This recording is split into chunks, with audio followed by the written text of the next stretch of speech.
Hey, good morning, everybody. Welcome back. How are you? Another beautiful day in the neighborhood. On today's show, I want to talk about numerous things, but I want to kick the show off talking about what's happened in terms of the national, the country, in terms of national politics. Now what Electoral College votes for Biden. So it's official. Constitutionally, Joe Biden is now Joe Biden president-elect. But what does that really mean? What should we expect? Or in other words, now what? We'll talk about that. Plus, we'll talk about a smattering of other topics, local, regional, and cultural. It's the Nathan Ivey Show, Cincinnati's first daily digital talk show that focuses on the Black community. Hey, do me a favor. Please take a second and like and in particular share today's show. Please share this stream if you like this kind of content. And we'll get started in about 1 minute, about 50 seconds. Don't go anywhere. The Nathan Ivey Show is supported by listeners. Go to www.patreon.com/Nathan Ivey Show and help Nathan keep the show independent.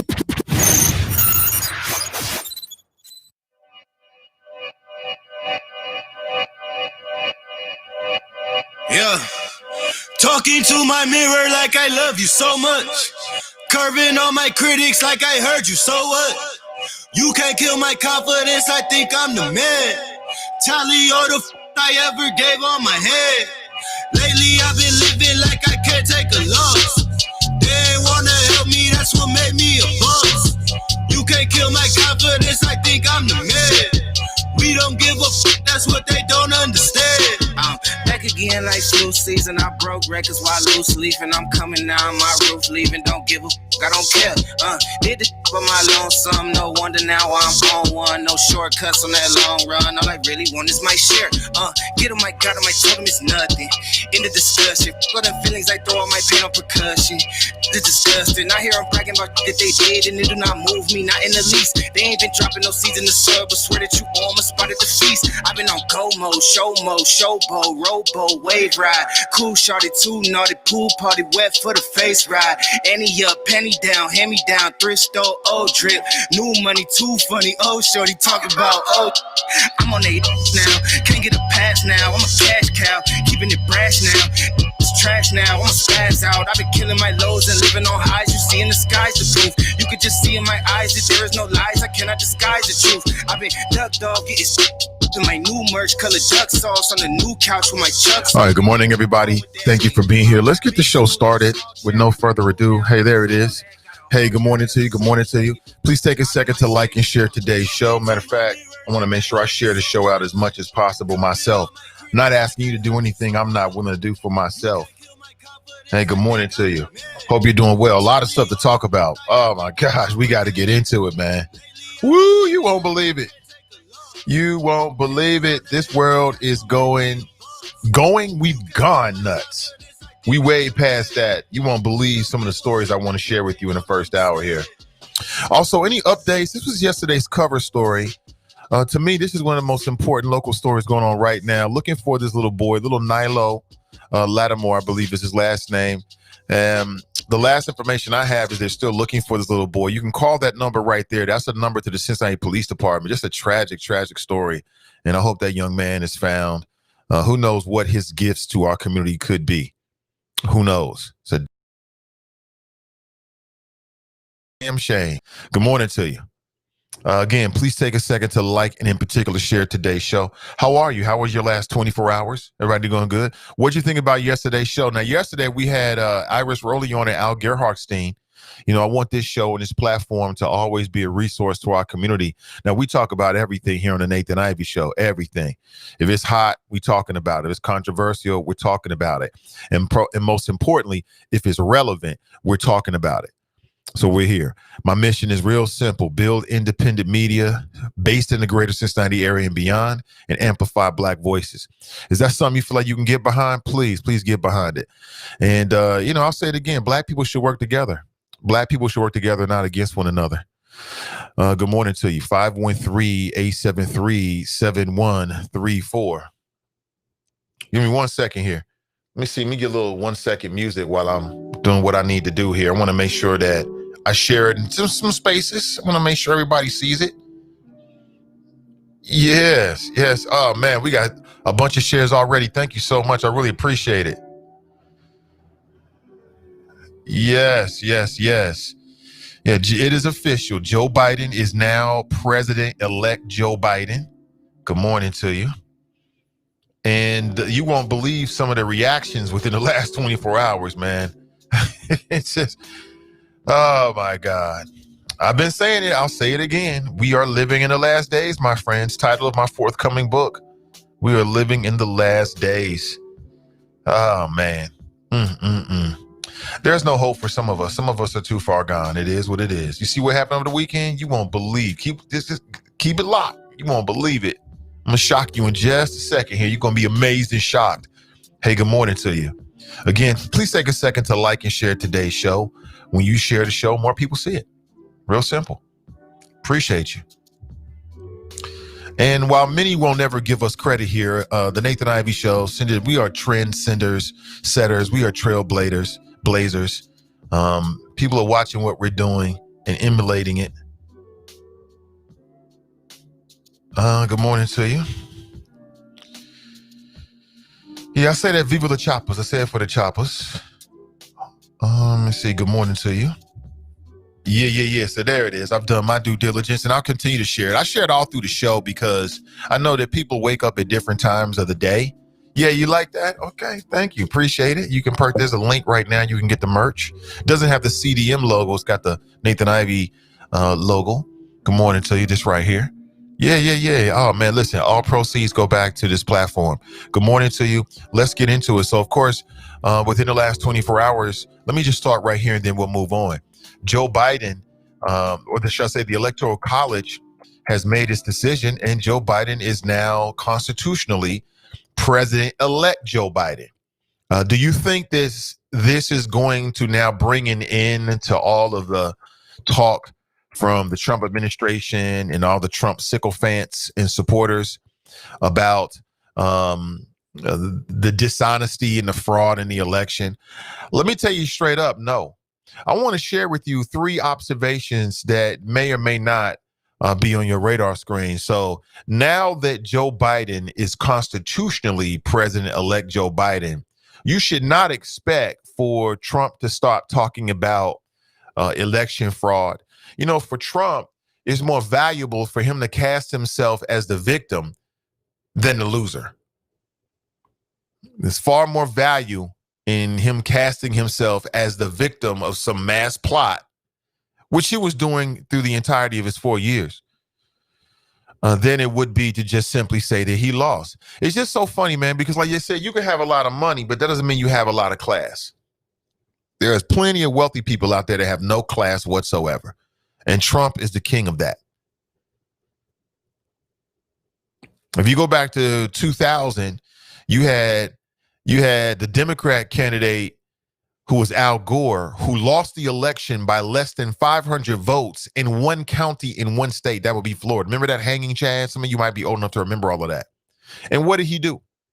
He backed away for the good of the country, not to be divisive. And he conceded his defeat and moved on. It was good for the country. It seems to me that in the minds of some people is that there's only election fraud when it happens to white male Republicans. Like, black people have been talking about voter disenfranchisement for years. And some of these same mofos that's running around here talking about the election was stolen and against Trump was telling black people for years, what are you talking about? What do you mean? Our elections are above board in some of these same states. Now, all of a sudden, when it happens to a white male Republican, all of a sudden, the world's supposed to take it seriously. Whole voter fraud. They want to have every lawsuit, and all the lawsuits have been thrown out. It needs to be said that Brad Winstrup here, who is the congressman in the 2nd Congressional District in Ohio, and this is another reason why I don't support Shabbat or Winstrup, is because they're creatures. They're in it for power. They don't give a damn about the people. Brad Winstrup is one of the Republican congressmen that signed on as a friend of the court, so to speak, in that lawsuit in which they were trying to overturn the election, to which the Supreme Court said that basically, the states involved had no standing to even bring the lawsuit. The lawsuit was so frivolous, they never even got to the lawsuit, basically, to the substance of it. That's how frivolous the lawsuit was. I hear all these people playing games in the media. The media just seems so ill-equipped to ask questions of these individuals, man. It really is. It's pathetic. From time to time, I watch an interview like, that's your question?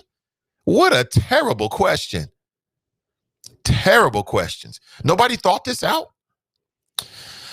Nobody thought this out but Brad Winstrup, white male Republican who just got reelected, 2nd Congressional District. His name is on that lawsuit. And while local media is running around talking about City Hall corruption, and they should be following it, what about the corruption coming from the 2nd Congressional District? The people's representative in the 2nd Congressional District, Brad Winstrup, here in Ohio, basically wanted to throw out millions of legally, tabulated votes simply because they don't like the outcome of the election. Like I said, black folks have been talking about voter disenfranchisement for years. What are you talking about, voter disenfranchisement? We've got the best elections in the world. That's what they said to us. What are you talking about? There's no, What you talking about, black people? There's no voter. What you talking? We got the cleanest election. This is America they hit us with, right?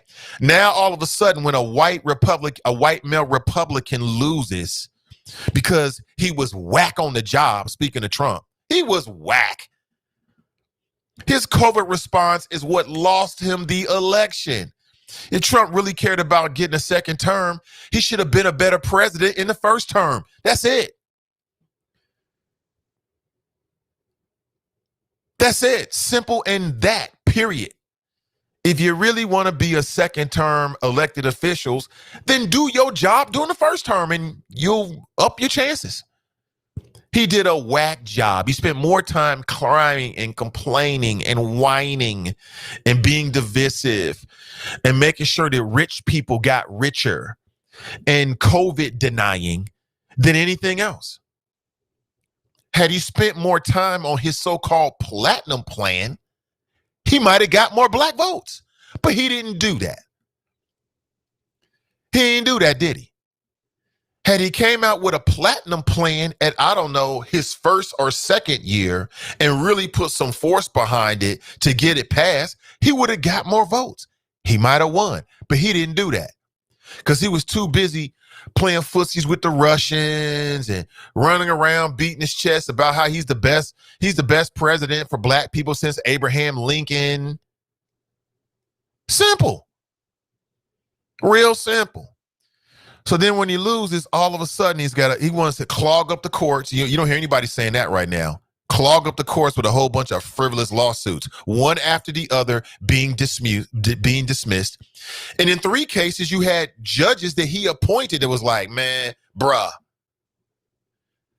These are judges that Trump appointed, and they hit him with the Russell Westbrook. You know what the Russell Westbrook meme is? Huh? Y'all Negroes tripping. You tripping. In one case, a Trump-appointed judge, the word he used was, it was bizarre, the lawsuit. Just frivolous. But again, if you know anything about the history of Trump, who's surprised? This is what he does. What he does, he's been doing it for years in New York. Simple as that. Simple as that. So did you know that in Arizona, this is how deep the delusion is. This fantasy world that some people in this country have fabricated for themselves. You know what I'm saying? If it wasn't so divisive, it's damn near impressive. Like, smart people should be sitting back and watching this. It is very interesting the way that Trump has a control over not just the people of the GOP, but these legislators as well. It's quite interesting. In Arizona, a group of fake, listen, not even a group of fake. In Arizona, some folks, right? Some GOP, Republican, Trump sickle fans, they actually tried to submit some fake electoral college votes. They print them themselves and turned them in Arizona. Like, hey, here you go. Let's see if it works. In Michigan, the GOP electoral voters showed up to vote, even though Joe Biden won in Michigan. They showed up like, we're here to vote. This video out there of what appears to be a member of law enforcement who met him at the door and said, nah, y'all can't come in here. They was trying to vote anyway. I'll say it again. And media needs to report more about this. And this is on here in Cincinnati. They love to talk about corruption and wrongdoing. Well, they should be talking about this as well. Brad Winstrup he signed on for this. If you live in the 2nd Congressional District, y'all should send him an email this morning and let him know how you feel about it. Like, this what you're doing? Really? Really, Brad? Terrible leadership. Terrible leadership. But, you know, is media going to call it out? Well, some of it is. We'll see if local media does. They should call that ish out. Terrible leadership. They're just going to make it up as they go. I'm saying, black folks have been voter disenfranchised and continue to be. And when people try to put efforts in place and have put efforts in place over the last, we'll just say the last decade, they get shouted down and peppered with all of this headwind about how this is America and that was the past and we're better now. But with the rich, white, incumbent Republican male Donald Trump, all of a sudden there's some grand conspiracy, right? To disenfranchise him, even though he was the whack president for one term. He was a whack. Why are people doing this? Well, it depends.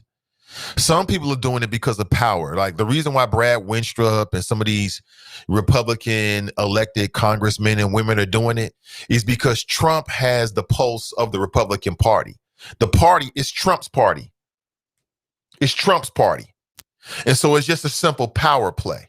You know, when in Rome, do as the Romans do.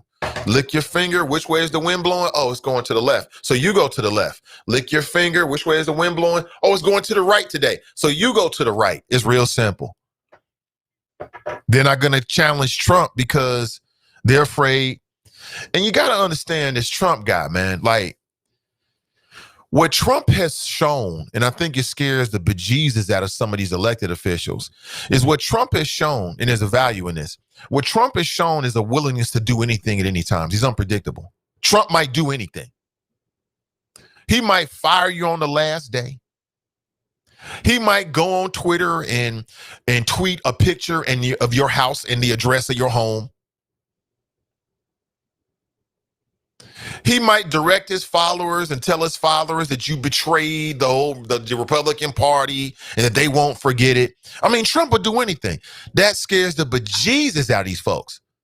They are scared as hell that Trump will turn their voters against them.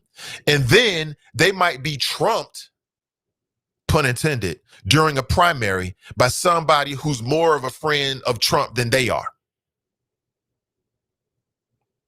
Because like I said, for most of these congressmen and women going up to the big house, going to D.C., you got your name on the door, you're a somebody, you get a chance to vote, people kissing your ass, you're rubbing elbows with all different types of people.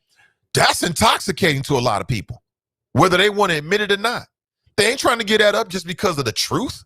The truth, man, please. The Trump supporters, though, they're doing it because, and again, this is very important for people that's into this kind of stuff. They're doing it because Trump gives them something to believe in. Trump gives them something to be a part of.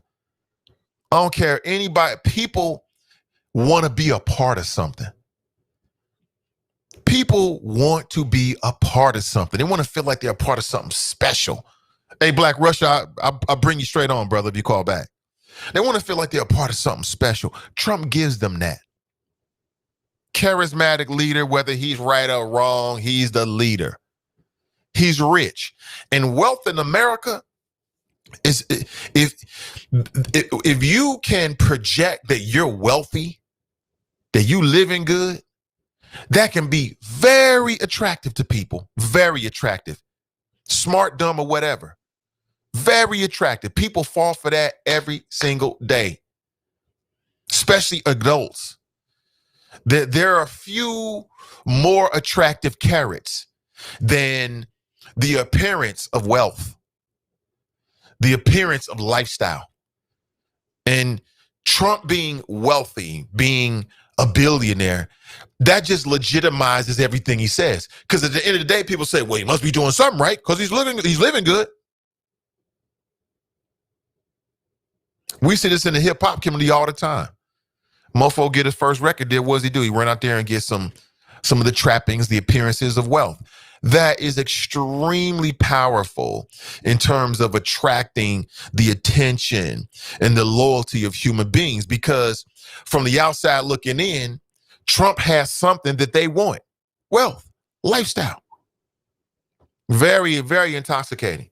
If you go back to like 2016, going to that election, even throughout the last 4 years, they would talk to Trump supporters. They would say, we must be doing something right because he's rich. Now, how do you beat that logic? Must be doing something right. Look how he's living. He's got the hats. He's got the mantra, Make America Great Again, which, of course, he lifted from, he's one of the first president to lift that, but that was what, the old school Ronald Reagan, right? Even Bill Clinton used that.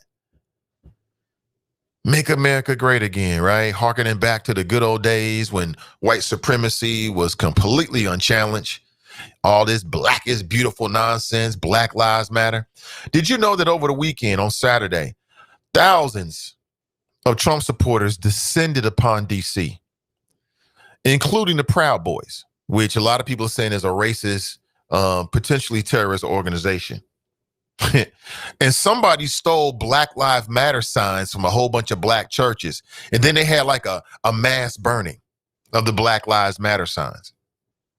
Now, what does being pro-Trump have to do with being anti-Black Lives Matter? Well, it's all one and the same. You know, it's that good old-fashioned my country tis of the racism. That it's not even too deeply under the surface. Like you can just look and see the racism inside of the whole Trump movement, right? But that's a very, very, very, very important element, right? Because we know that for years and years and years, that white folks have been feeling like they're losing their country. And so Trump comes along with that America first. And I think it hits them like, oh, white America first.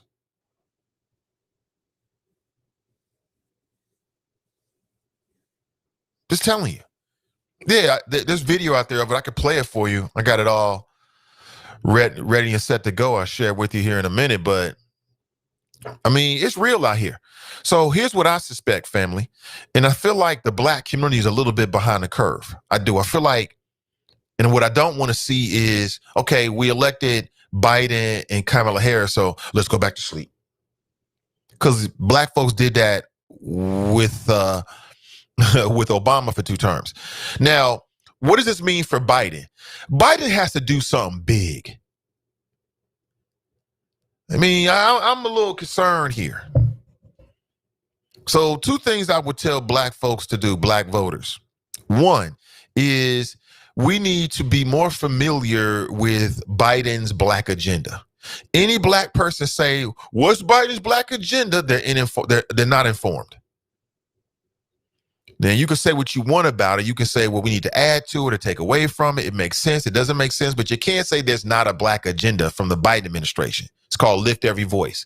I ain't super happy with the name. It is what it is.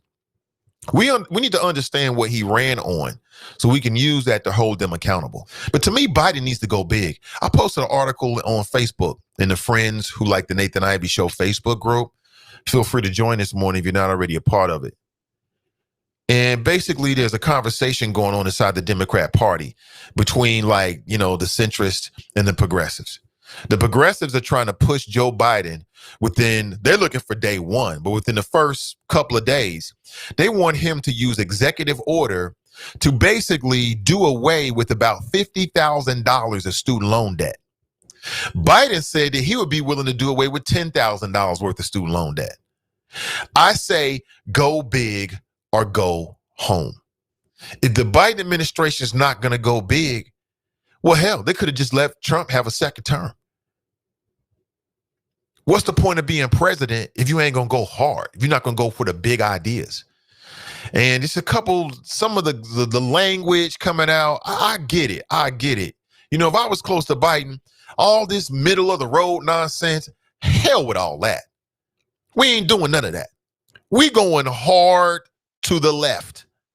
We're going to do exactly what we told. We're going to offer real relief and real ideas for the people. I think that's what the voters are looking for. They voted for Biden. They're looking for some of the big ideas. And he can't do it. Now, can he deliver it? We'll have to wait and see what happens in Georgia. But in terms of what they should get behind all this trying to be everybody's friend, negative on that one. Because everybody didn't vote for you. I'm just saying. I know there's people in the audience like, well, he's got to be everybody's president. Yeah, he do. He do, but everybody didn't vote for him. And everybody's not going to vote for you. You got to rock with your base. You got to rock with the people that got you there. You got to deliver for them. And in terms of black voters, he got to deliver the big ideas. Because if not, in 2 years, black voters, I suspect, will stay home. It's like, oh, it's just more the same. He just ain't as charismatic as Trump. He's not in your face like Trump, but it's all the same. I'm telling you, people are waiting to say that. They're waiting to say that. What's the difference between $10,000 of student loan debt and $50,000? A whole 40 grand, a whole lot. How seriously people are going to take your administration? That's what the stake is. So that's one thing. Secondly, I'm gonna go ahead and put it out on the table here. We got to keep our eyes on these Proud Boys and these white supremacists and the folks that love Trump, because these fools is willing to do anything. They are likely to do anything. I don't trust any of them. Like, if you can't even look at reality for what it is, then obviously we living in 2 different worlds. What's up, bud? Can I open this up for you? You get in close enough? Good. Here you go, bud. Hi.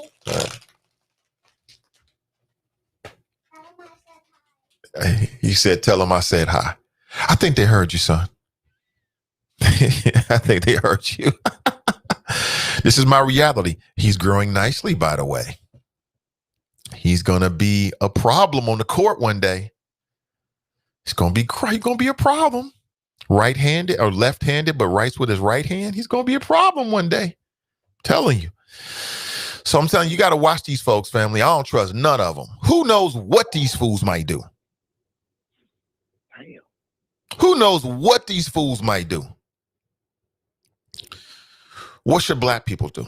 We got to keep our resolve, keep our same energy, and organize for our agenda, for our equity,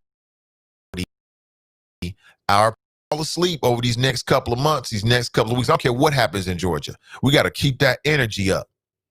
We got to stay connected with one another, stay informed with the real information about what's happening out here. Because I'm telling you, around the country, man, there's some folks that's completely lost. They are completely lost. But let me go to the phones. 513-873-7134 if you'd like to share your thoughts this morning. Hey, good morning, caller. Welcome to the show. Good morning, Mr. Ivey. This is your West Side Connection, up bright and early out here on the left coast, also known as the People's Republic of California. How you doing, sir? I'm doing excellent, man. Welcome. Thank you for having me, man. Your monologue was off the hook. I'm like, is Nathan Ivey joining Black Not Democrat? Is Nathan Ivey reaching out to Candace Owens to be part of Blexit? Mr. Ivey? Hell no. Wow. Hey, like I tell you, bro, that's why I F with you, because you are one consistent brother.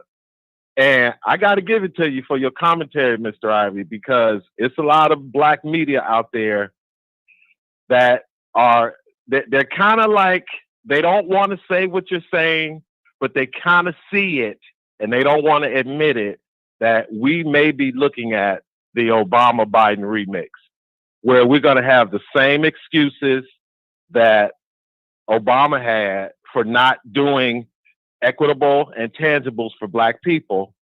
It's going to be the same from Joe Biden, because let's go with this analogy, Mr. Ivey, because you kind of mentioned it. Let's say the Democrats get those 2 seats in Georgia, and they will have a 1-vote majority, which means they have to hold every single one of those 50 Democrats in order to get any legislation passed, or hopefully get a couple of the rhinos like Mitt Romney, Susan Collins, Ben Sass, and whoever else is going to be a rhino in this new cycle to go along with Democrats. So here's the dilemma, Mr. Ivey, and I'm going to pose this question to all your listeners out there, especially the ones who love me so much. Woo, woo, here come the coon train, baby. And I still got a bone to pick with you, Mr. Ivey, about the end of your show yesterday, but that's another topic. But Mr. Ivey, what is Joe Biden and Kamala Harris going to do when they get the opportunity to pass their first piece of legislation? And like you were mentioning, you said something about student loans. Student loans ain't going to get it, Mr. Ivey, because it ain't the only black people in college right now are majority women. Black men are not going to college now. Okay. You can look up the statistics. I think that it's almost down like 75% of black male enrollment in college compared to like 20 years ago. So Joe Biden, he must pick the proper piece of legislation to pass. He can't use an executive order, because if he has that majority in Congress, what is he going to do, Mr. Ivey? Is it going to be student loans? Is it going to be Medicare for all? Is it going to be some type of immigration with DACA and the Dreamers? Is it going to be going back some type of climate change legislation? And again, if Joe Biden picks wrong, like Obama did back in 2008, when he chose to use his majority to pass Obamacare, which, if people have forgotten, not one Republican voted for Obamacare. So I'm waiting just like you, Mr. Ivey. And I'm telling you, I cannot wait for 2021 because people like yourself who are in the new black media, you will have to continue this, Mr. Ivey, because if you speak against Joe Biden, you know what's coming. The overseers, the Negro whisperers, they all coming for you, Mr. Ivey. But I know you can handle it. And I know your rhetoric is not going to change once Joe Biden get in there because he's already having problems with people standing up. We want ours first. We want ours first. Over here, Joe, we got you in. Everybody from Asians like Andrew Yang. Then, of course, the race hustlers and the poverty pimps like Al Sharpton. Then you got, you know who they think they got. They think they got the black vote locked up, but according to the numbers, which they are reluctant to put out, the last statistic I saw, Joe Biden only received 87% of the total black vote. That is less than Hillary Clinton's 88% in 2016, and nowhere close to Obama's mandate, where he got 93 to 95% of the black vote, and he still stuck it to him and told him, I'm the president of everybody. But we're going to find out, Mr. Ivey, January 21st, when everybody is ready to switch over and move on from 45, and we're moving on this to 46. Plus, Mr. Ivey, last thing before I stop this rant, who is Joe Biden going to pick as his attorney general? And will he ask that attorney general to appoint a special prosecutor to investigate the Biden crime family syndicate with his brother James and his son Hunter and whatever else is coming out? Because, Mr. Ivey, the Biden family syndicate has been under investigation by the federal government since 2018. Now, how is that going to fly, Mr. Ivey? So, again, I can't wait. And I thank you, Mr. Ivey, for letting me be the first call of the show. But I'm telling you, Mr. Ivey, yesterday when Cass was giving you the names of that group that was at the Obama rally, the Trump rally over the weekend, and they were singing that song, and you asked them to name that group. I want all my people in the Chop Shop on Facebook, name that group, and I want wrong answers. And Cass, looking for you, Cass talking about, it's the Drop Squad Coon Trade. And you, Mr. Ivey, you indulge that type of language. But I still love your show. That's not what she said. Up, yeah. That's not what she said, though. Mr. Ivey, I recorded that segment, and I was going to play it on my call today. Play it on your call. She did not say coon train. She did not say coon. That's not what she said, to my recollection. Play the clip. Play it. I got the clip right here. Go ahead and play it then. Don't make me get it. Play it. Play it. If I misremember, I misremember. I ain't infallible. I make mistakes. But see, I can't look at your face right now because I'm on the phone. So right. I can't look at your face on YouTube. But I'm gonna play it back. Okay, go ahead. Ivey, go ahead and play it back. Loved it. You loved it. You kept saying it over and over again. I did. It was hilarious. Smiling. I did, but she didn't say coon train. I don't remember it. If she did, then I'll say my bad. I forgot. Oh, she said it. Okay, let me hear it. I'm not gonna play it because I know you don't want to hear no type of audio that might sound, questionable. Right. But again, if you got it, show it. If I got it, what you mean? If you got it, show it. Let me hear it. You ready? Yeah. You ready, Mr. Ivey? Yeah, man, I want to hear it. Go ahead. Okay. I got your back. You right, alt middle drop squad, like I said. I told you. She said alt middle drop squad. No, Mr. Ivey, there's more. She said. No, Mr. Ivey, you're wrong. Okay, well, prove me wrong then. I want to hear. What? I thought I had it queued up, but again, Mr. Ivy. You thought you had it queued up. I told you that's not what she said. Anthony writes Brown Nose Crew.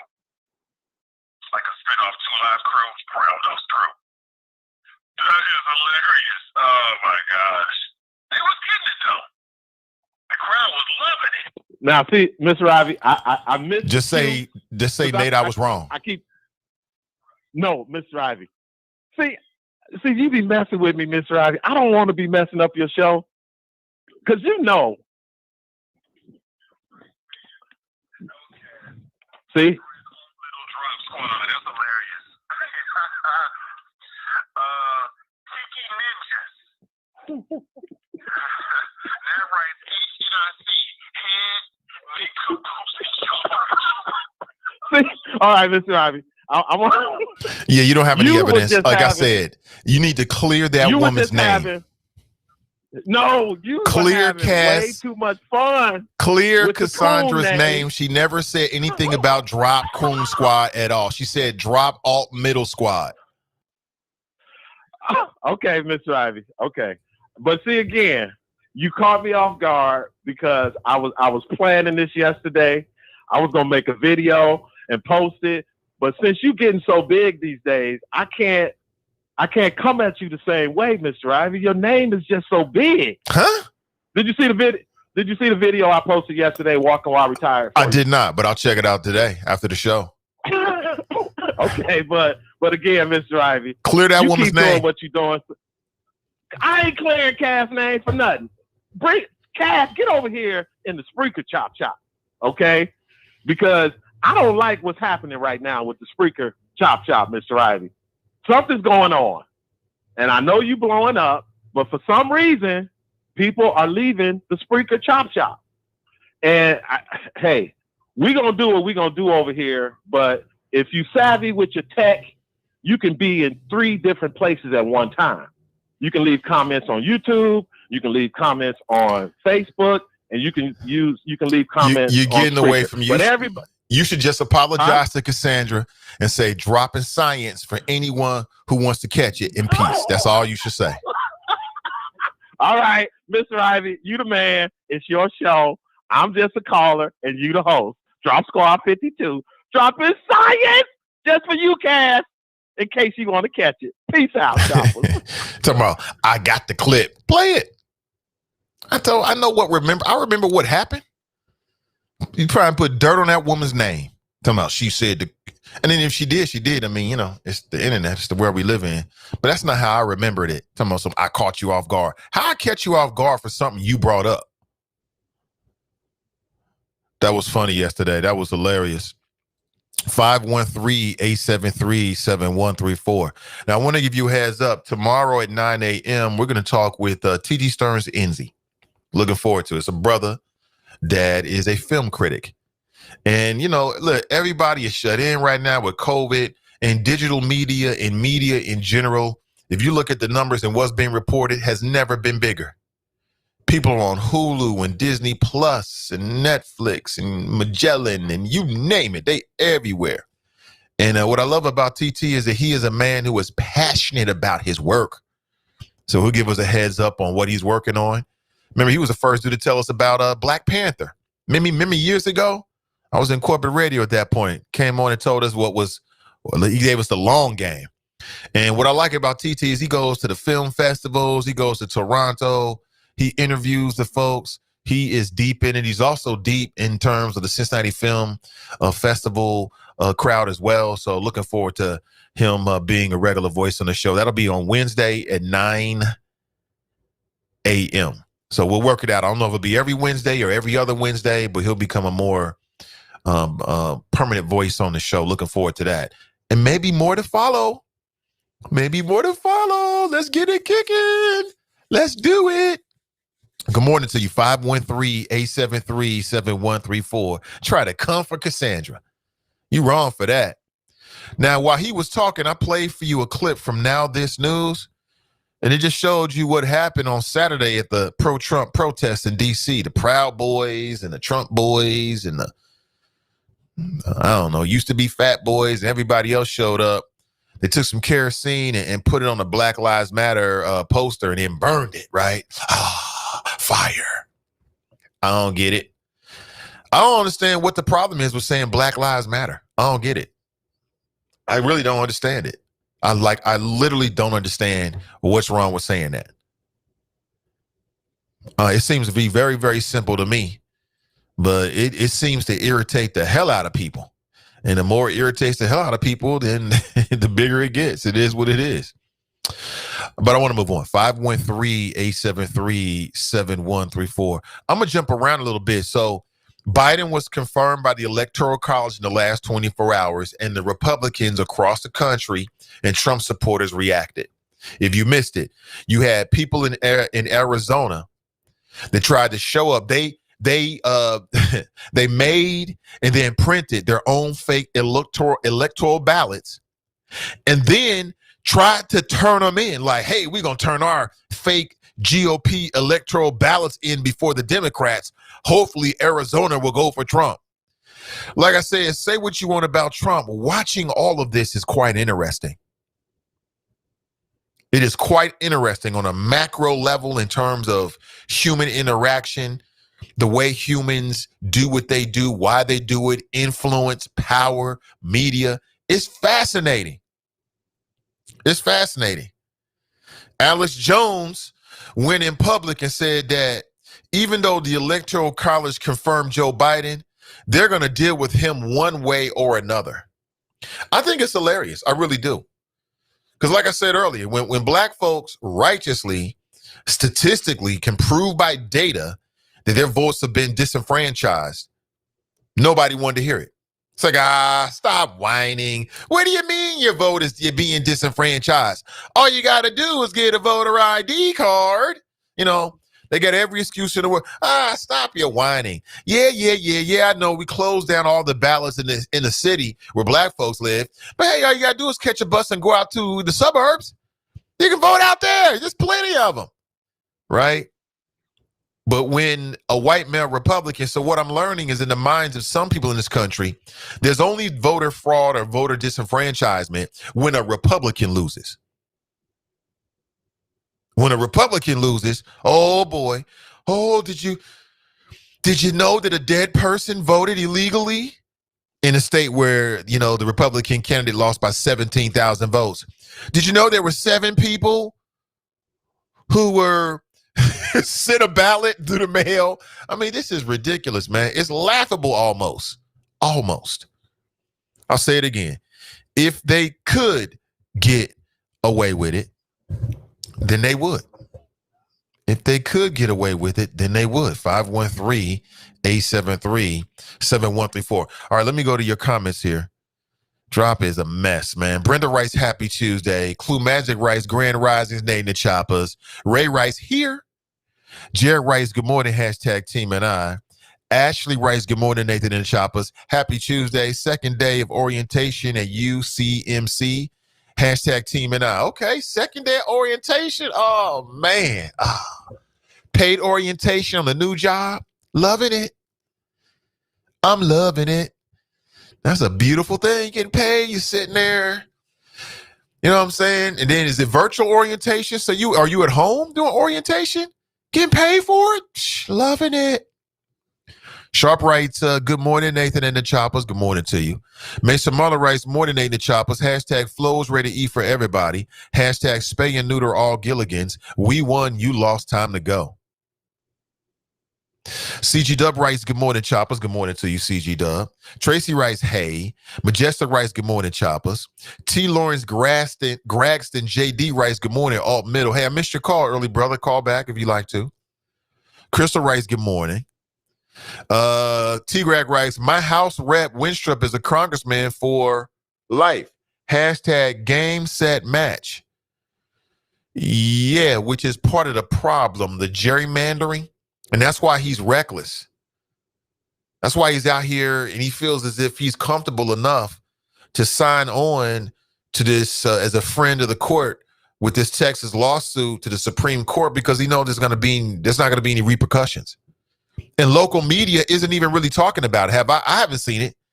If they did, forgive me, but local media hasn't even touched it, to the fault and detriment of local media. It's a failure. They should be writing about this, but it is what it is. He writes, Winstrup had no choice but to sign it. 65% of his district is Republican. Hashtag alt middle. Well, you can be a Republican and not try to subvert the election process. It's two different things. Since when is being a Republican synonymous with saying that you have to try to like tear down the process of becoming the president? Come on, that's two different things. I disagree completely. Sister Iris writes, good morning, great people. Good to see you. Cassandra writes, hey, choppers. See, I heard you hear him come for you, Cassandra. I had your back. Miss D writes, greetings. Think about what that says about the Republican Party and conservatives. But what about family values?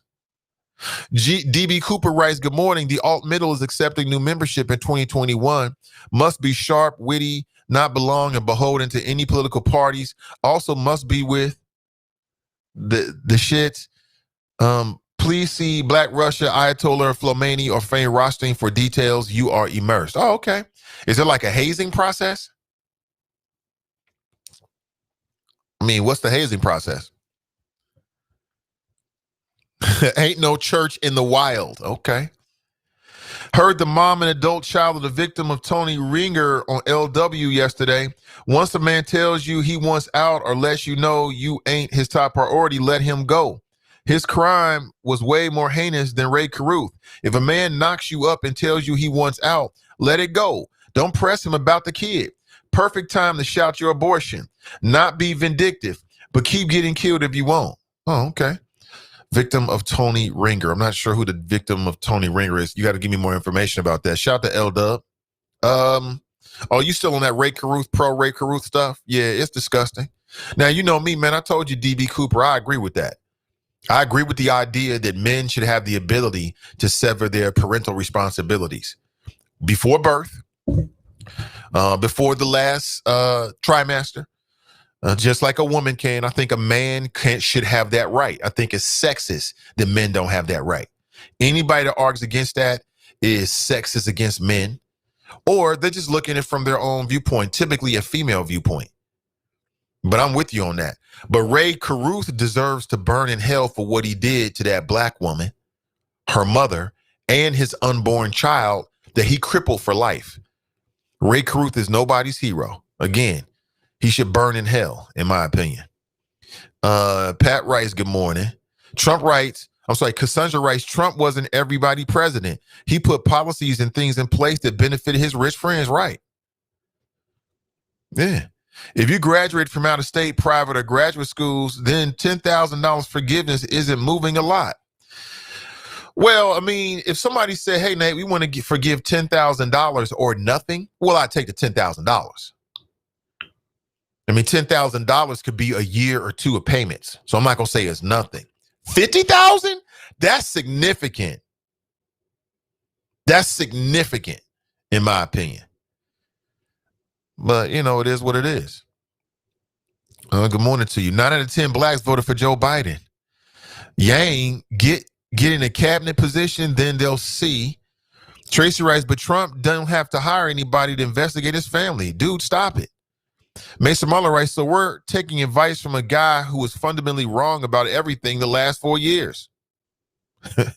Cassandra writes, I didn't say that Carmelita said that. Koontang Clan or something like that. You're right, that was Carmelita.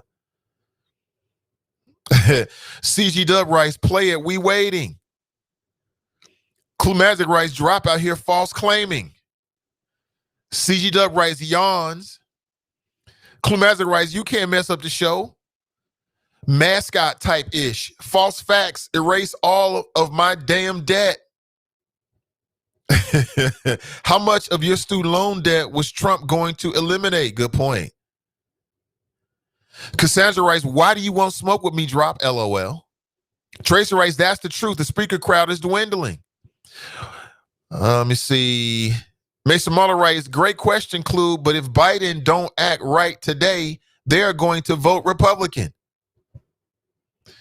Cassandra writes, I need my apology. I tried to get it for you, but he wouldn't want to give it. What's wrong with just saying you're wrong when you're wrong? I'm wrong. You move on. Simple as that. Wipe all that ish out, Tracy, and that's enough reparations for me. That's not enough reparations for me, quite honestly. I mean, if you want to talk about reparations, I mean, you know, white folks got rich off of black bodies. Rich, not just was okay, got wealthy over generations. So just wiping away student loan debt, that can be a very significant part in it, but that ain't everything. We far from square. We way, way, way far from square. Ray writes, congrats to Ashley. Congrats. Did Trump or Betsy DeVos wipe out all of student loans or even propose it? No, they did not. Terrence writes, good morning. There's a lot of people that are okay with seditious and treacherous behavior. It really says a lot about who really cares about a democracy they have never fought for. Hey, good morning to you, brother. Somebody writes, preach. I agree. It does say a lot. Like I said, this is fascinating to watch. It's quite interesting. CG Dub writes, I need Brad Winstrup to go back in the office as Dr. Brad Winstrup, a.k.a. my podiatrist. He cold. Is he? Okay. That's good to hear. I agree with you. I'm going to need him to do that as well. That'll be great for the country. Good morning to you. Dale writes, good morning, Nathan Choppers. Graxton writes, alt middle, hashtag good morning. Brenda is in Fairfield. She writes, good morning. Tanya writes, happy Tuesday, Nathan Choppers. Ann's in the house. She writes, good morning. Frene writes, good morning. Dale writes, voted yesterday about 35 to 40 minute wait. Danita writes, good morning. All this is definitely a terrific Tuesday because Christmas break starts in 3 days. Tell your kids to thank me now because I am sending home report cards after Christmas. Is that right? After Christmas? Sean writes, good morning, Nate and the Choppers. Yeah, with CPS, my daughter just showed me her grades. She's doing well. It's just interesting. Like a part of me is like, man, like I said, there's some kids that are thriving academically in this environment. They're thriving. You know, my daughter is thriving because, number one, she doesn't have to get up early in the morning and get dressed. Believe it or not, family, getting dressed every day. I asked my daughter how much time she spends getting dressed every day. She told me, man, she said hours. Thinking about what she's going to wear. She's balancing the whole social thing. You know, what are people going to say? Does this match? Not having to worry about getting dressed every day is huge. That's the reason I'm a big proponent of uniforms. I like the idea of uniforms because it just takes away one less thing to worry about. How many people remember back in high school and having to get dressed for school? Having to make sure all your clothes are washed and you got to keep up with the Joneses and you're trying to stay in style and all of the pressure and that goes along with that. Just the manual keep up. She said she ain't got to do. I asked her, I was like, so what's the difference? And the first thing she said was, I don't have to get dressed for school every day, Dad. I literally can get up out of bed, splash some water on my face, put on a sweatshirt. I'm Gucci. Nobody's judging me for what I'm wearing. I don't have to worry about, did I wear these jeans yesterday or 2 days before that? What shoes to wear? Does it match? That's a tremendous amount of time that kids don't have to spend. And now she doesn't have all like the social things to worry about, distractions, who said what, who's dating what, who likes who, the bullying. She ain't got to really even interact with the teachers in a personal way. And that's all done virtually or digitally. I don't know, man. I mean, like I said, a hybrid system. I think they already have the digital academy, no matter what. So that is an option for parents and students if it works for you. But man, it's been quite interesting. It really has. Maurice writes, glorious resurrection, everyone. Carmelita writes, good morning, Nate and the Choppers. Andrea writes, morning, Nate and friends. The Lamidio writes, good morning to all the smart people. Good morning to you. Grax is in the house. He says, good morning. Sister Iris is in the house. Deborah writes, good morning, Nathan and Choppers. Alicia writes, God's morning, Nathan and the Choppers. Florida Family writes, good morning, Mr. Ivy and the Choppers. Another beautiful and blessed day. Where is the little Wayne Ice Cube? I'm sure they'll show up eventually. I'm sure it was. I saw a video from Ice Cube. He said he's not going to stop this work. He's going to stay on this. So I'm sure they'll turn up and work together at some point. Sarah writes, Grand Rising's family. Maurice writes, nothing shocks me anymore. You know what? I'm with you on that, Maurice. 100%. I'm with you 100%. Dare writes, I don't ever remember watching the Electoral College. This was always procedural. People supporting that lawsuit in Texas, AG shouldn't be seated in Congress. Danita writes, I like my hoodie. It won't fit Trey at all, but he has his eye on it, LOL. Oh, that's great. That is great. I'm glad to hear it. If you can, take a photograph and send it to me, Danita, for promotional purposes. I appreciate it. She's talking about the hoodie I got on right now. Can you see that? Black Voices Matter. Roosevelt writes, good morning, all. Maurice writes, Trump and his crew won't stop. Dill writes, no violence and rhetoric will get more intense. He's right about that. The violence is going to go up. The rhetoric is going to go up. Because, chaos is a ladder, right? We learned that from Game of Thrones. For some of these Republicans and Trump, it's in their best interest to foment division, to keep this thing going. It serves their purposes. Trump raised $200 million since the end of the election to this point. Over $200 million on some whole stop the steal. $200 million on a lie. Where'd that money go? Well, some of it went to the RNC. So now the Republican National Convention or Commission or party can use that for whatever they want to use it for. And then some of it went to Trump's PAC. And to pay, his election cost. Big money in lies, man. It's always been that way in this country, though. I ain't surprised. My fear is that somebody's going to get seriously hurt. People got stabbed in D.C. over the weekend. Yeah, people got stabbed. This is real. So we'll have to wait and see. Maurice writes, Trump doesn't want to lose because he knows he will not have the protection of the president. I think that's a part of it, but I think it's his ego. It's his ego. David writes, good morning, Nate, and to the choppers. Trump spent 4 years. His whole life is about winning. He talks so bad about Joe Biden, called him Sleepy Joe, and he's in the basement. But somehow you lost to Sleepy Joe, and you lost to the dude that was in the basement. So it's about his ego and saving face. Oh, it must be election fraud. Yeah, sure it is. Creatures, that's a nice way of putting it, right? Brad Ash should not be seated, I agree. Dale writes, Dems need to play hardball and throw chin music punches. I agree. 100%. Think about it. If they, meaning white folks, went through what we've been through, their outlook would be different. Absolutely, 100%. Danita writes, for many Republicans, they knew that the lawsuit wasn't going anywhere. They knew the local, state, and Supreme Court weren't going to rule in Trump's favor. They are pretending to support Trump so that the Trumpsters don't turn on them, right? They could give rat's ass about Trump. In fact, they're probably happy to see him go so they can return to Reagan's Republican Party. They don't like these toothless, barefoot people representing them at all. They want the votes, but want them to return to fishing and hunting, leave the policies to them. I'm with you on that one, 100%. Nat writes, good morning, Facebook choppers. Pardon me. Susan writes, fear.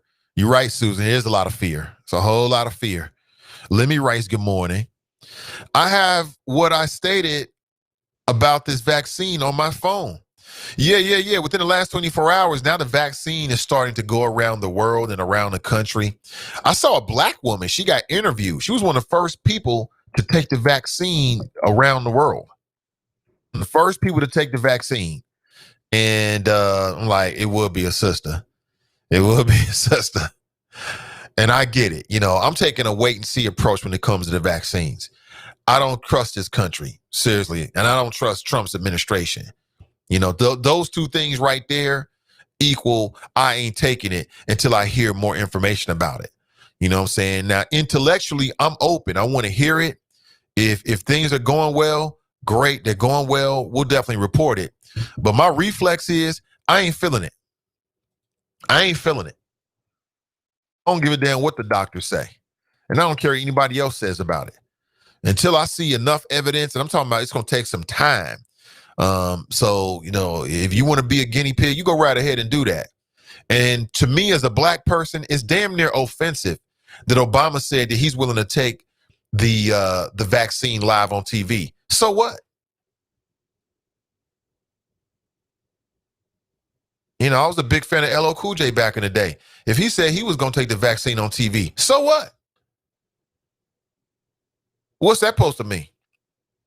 That means nothing to me because you take the vaccine on TV. So what? A big deal. You know what I'm saying?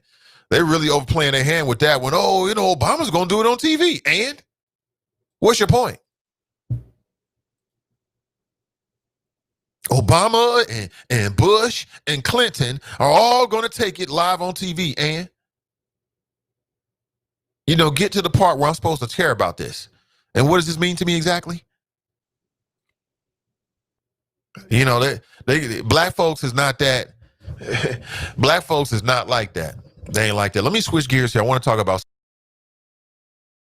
something else. Funeral screeching. Where's that coming from? But as I told you, death in our family.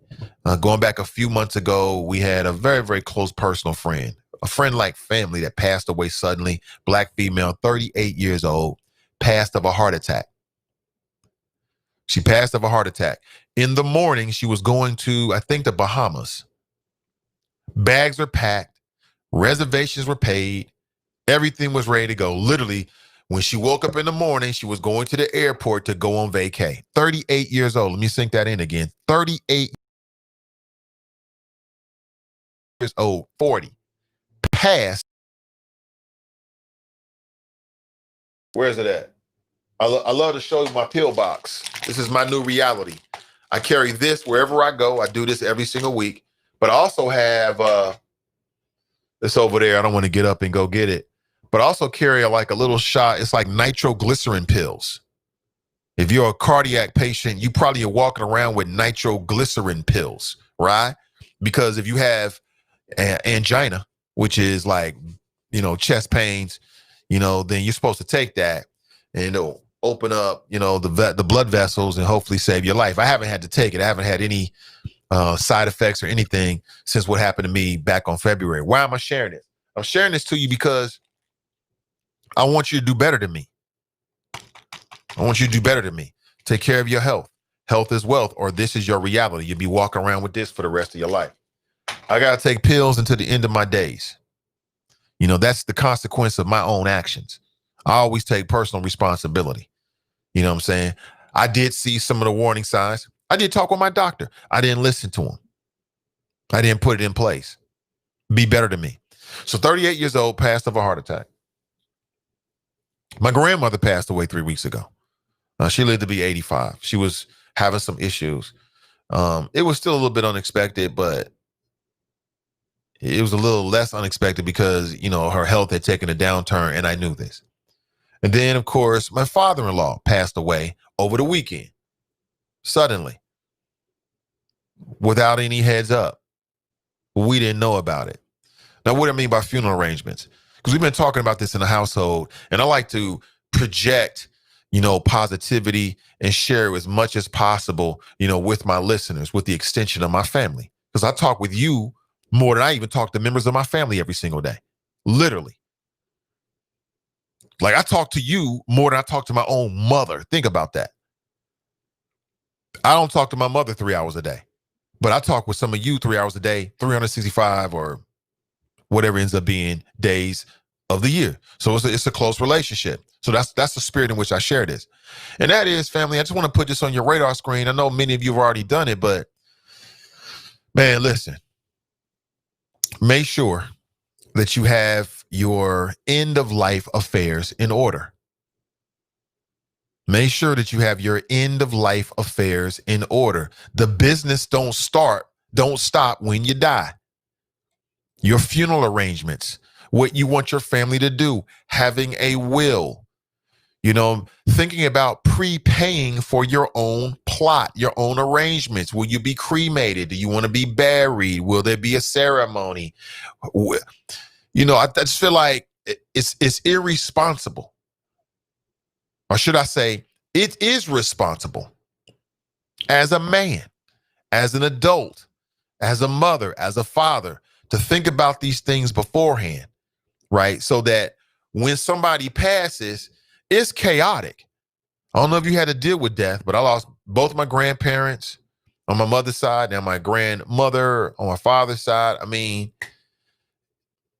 and I've seen it firsthand. And what that means is, and it's sad, that when somebody passes, all of those family issues, they don't go away. Sometimes what happens is they get magnified because people's emotions are involved. Some of those funerals and what happens after a loved one passed away, especially if it's a matriarch or a patriarch, right? It can be a bad scene. It can be a real bad scene. And so, just kind of thinking about the people that's passed away, some of the conversations that we're having within our own family right now, I just want to put this on your radar screen. I know it seems a little bit macabre. I don't want to think about that, Nate. I'm going to live forever. You're not going to live forever. And I just feel like it's responsible for us as parents, as the breadwinners, as the leaders in our own families, to make sure we got these funeral arrangements squared away. Because if not, the family's dealing with, they can't even really mourn because you're dealing with all these different issues. You can't even really process your emotions. You got to make these decisions about where the funeral's going to be and what kind of funeral and will it be cremated and what are you going to wear? When we can think about these things beforehand and then spare the chaos for our families when we pass away. Because you can see me right here, right now, right? I ain't always going to be here. I already know that. I have a different mentality about my own mortality now, completely differently. It's different. So one thing, there's a couple things that as human beings in this reality that we know to be true. One, change is constant. Things are going to change. And two, you're going to die. So if we love our families and we love our children, let's just think a little about that. I just want to put this on your radar screen this morning. I ain't trying to change the whole tenor of the show, but just put this in a place and think about this. You know what I'm saying? Because families come together all the time, and I feel like we waste a lot of time looking at pictures and, playing spades and eating turkey when there's a real opportunity for us to be talking about wealth building and or family planning, end of life planning. Again, if you are a parent and you decide to bring kids into this world, you made that decision. I feel like you owe it to them to start thinking about your end of life, arrangements, so that in the event that something happens to you, they don't have to. So they ain't run around scrambling, trying to figure things out. What we going to do? What we going? She ain't giving no will. Listen, a will is a very simple thing to do. You can write it out today. Gmail it, email it to your family. It's done. Simple as that. My will already wrote it out. How I want things to go, where I want things to go, who I want to get what, how I want to be, dealt with, body the whole 9 yards. I'm not really into the vessel. I'm more into the spirit. And what you do with this vessel makes no difference. We all gonna return to the earth. I'm more of a cremation kind of dude. Keep it simple. I told the wifey, don't spend a whole lot of money. You know what I'm saying? I joke about having a sarcophagus. I just be joking with that. You know what I'm saying? But in actuality, you could take my cremated remains and then put it in the sarcophagus. That would be dope. So I abandoned that. Just keep it simple. Keep that money for yourself. You know what I'm saying? Go buy a house or something. Get you a piece of land or something. Spend a whole bunch of money on a funeral. That's just my style about it. But everybody's different. Speaking of funerals, did you see this story? And I ain't mad at him. I mean, it's a little bit unorthodox. And we've seen these kind of things before. This is not really my style. But apparently, a dead man was not allowed into his own funeral because he arrived at the funeral in a chair and not a coffin. This is the rage these days, right? This is very fashionable for when people pass away. And again, if this is how you want it to be done, it's how you want it to be done. To me, it's a little bit different.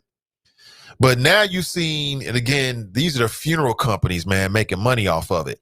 But now you can see these different arrangements where, instead of the body being in a coffin, it might be on the back of a motorcycle, right? Because the person loved riding motorcycles. And if you're the family, then you want to kind of remember them the way that they lived. I get it.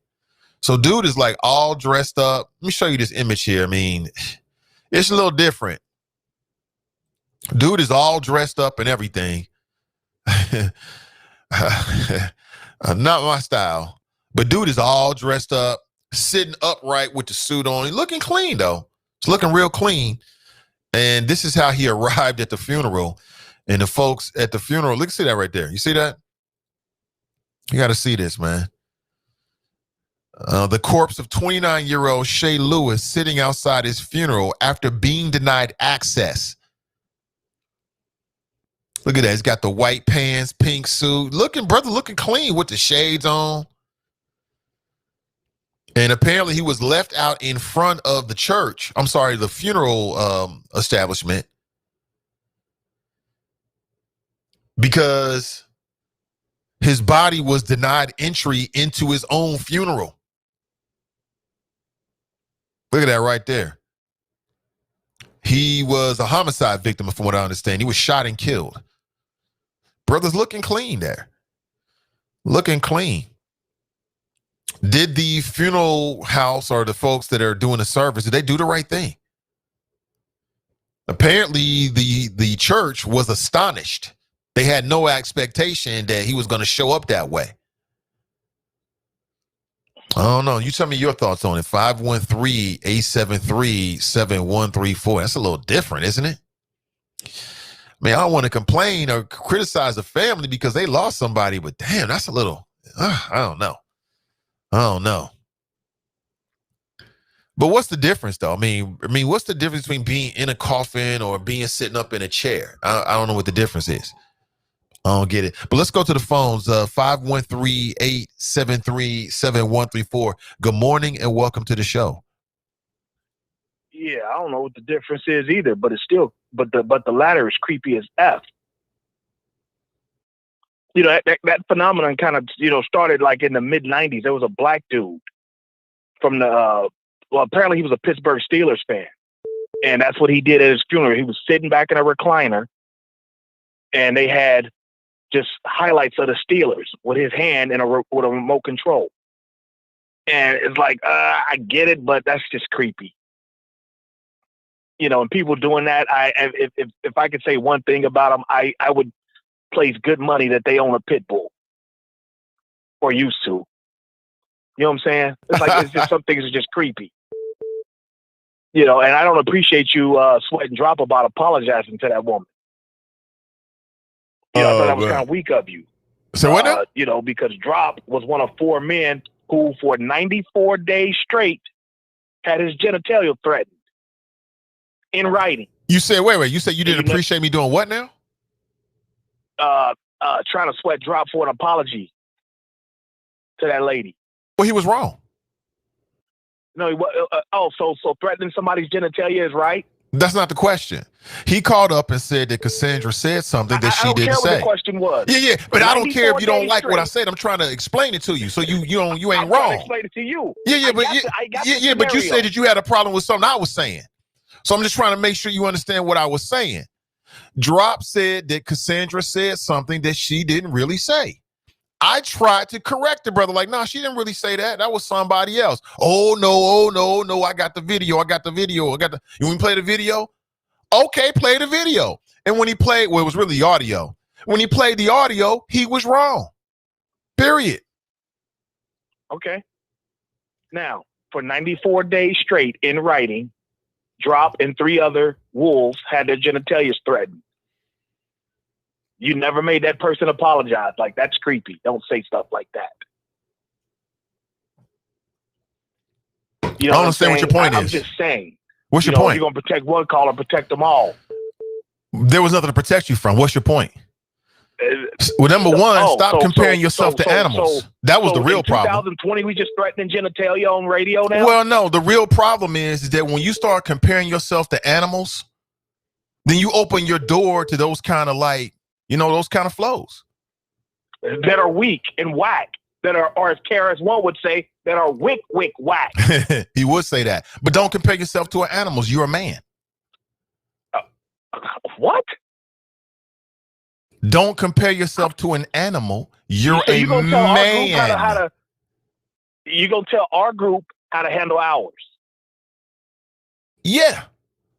Okay. You just told me how to handle Okay. mine. And what I'm telling Okay. you is the real issue is that when you start running around calling yourself a wolf, then you open yourself is a up wild to animal. critiques. Then you open yourself up to critiques like that. What did he say? Spay and neuter or something like that? Which is what you do to the dogs. I don't know, because you know why? Because you've never seen a wolf perform for a circus. And that dude's a clown. Now, to answer your question, there is a hazing process. We got to hear 3 to 6 months of your flow. And it can't be, just a simple, I disagree with that person. We need to understand your rationale as to why. You know what I'm saying? So, yeah, there is a hazing process why you had jokes and whatnot. Yeah, I did have jokes.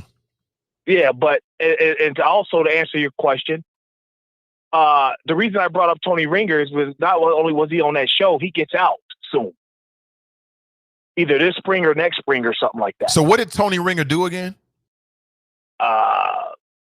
Killed his pregnant baby mother. That apparently he had 2 women that he was talking about marrying, if I remember the story right from what they were saying yesterday. And they were in the car together.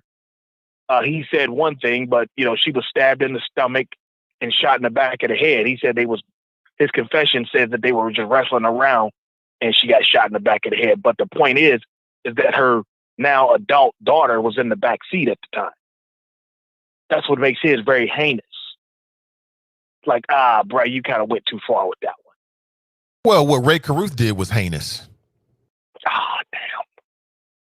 All right, listen, I don't feel the need to try to change your mind on that. We can just. I'm not trying to change your mind. We're going to maintain our cognitive dissonance on that. Okay. I don't think it's cognitive dissonance. I don't think that's a hell of a word to use. I think what it is you are supporting the actions. Change my mind. I'm not trying to change your mind.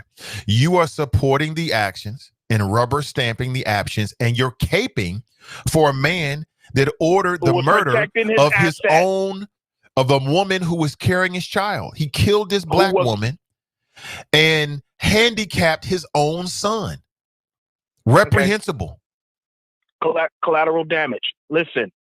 Collateral damage at the mother's misjudgment.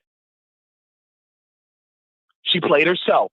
Okay. Now we can keep rehashing this all you want to. You brought it up. And every time I brought it up because Tony Ringer's the local comparison.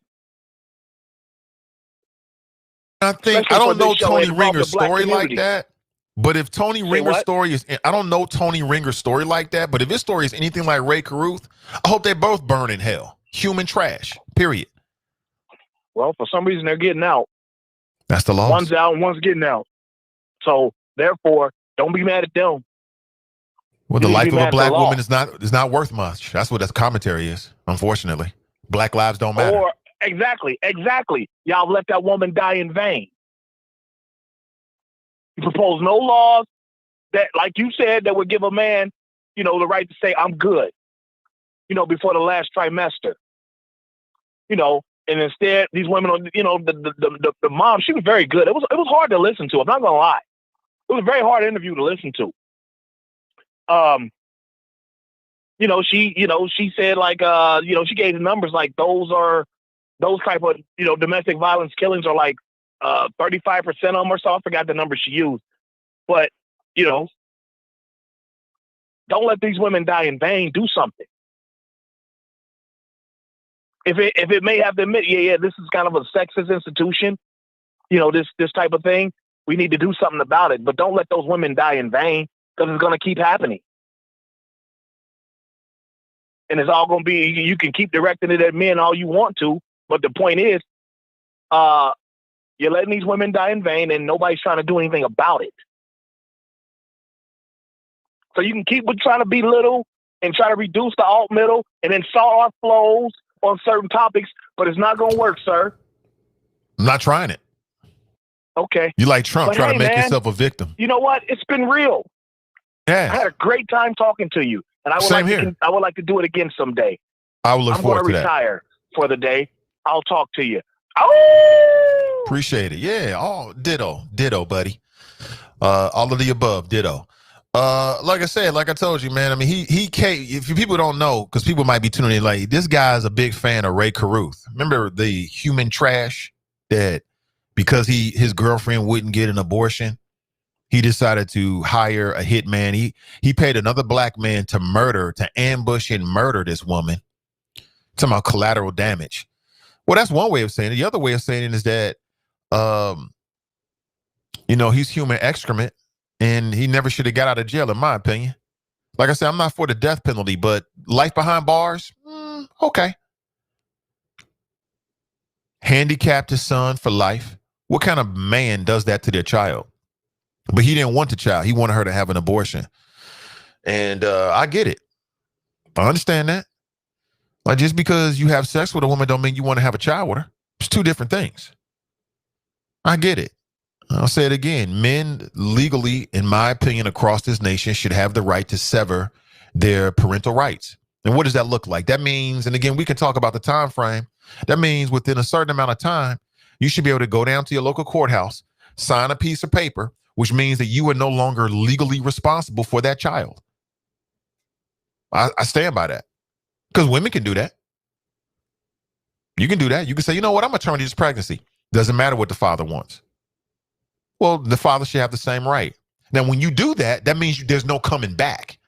Ain't no coming back in 6 months like, you know what, I think I want to be a dad now. No, Buster, you gave it up.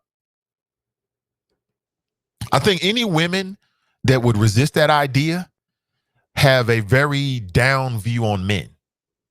Like, if you're like, nah, I don't like that idea, then what you're saying is that you don't trust men. But see, I'm a man and I trust men.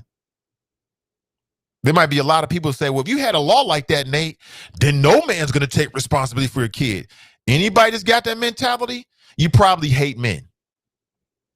You probably got a really low view of men. That's probably based upon your own experiences. As a man, I'm here to tell you that's not the truth.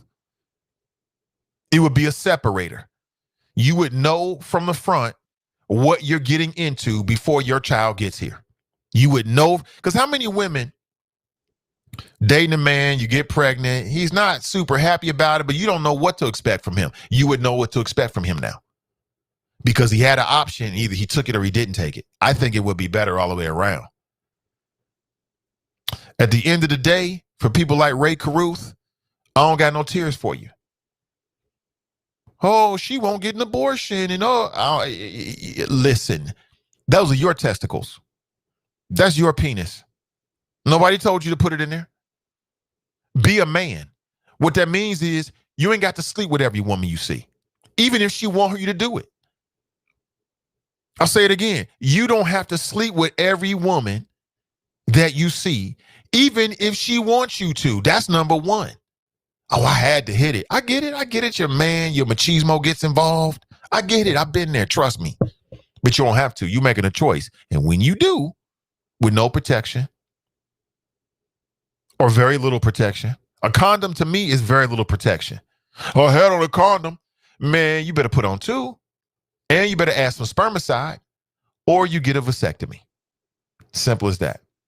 But see, what happens is you got some of these men out here that want it all. They want to feel it all. They want to ski, shoot up the club. But then they don't want to be responsible. And that's not how the world works. The world don't work that way. Simple as that. The world don't work that way. So I don't have no tears and no sympathy for any man that's out here on some, she had the baby anyway. You shouldn't have had sex with her. You had a choice and you gave it up. Show some damn self-control.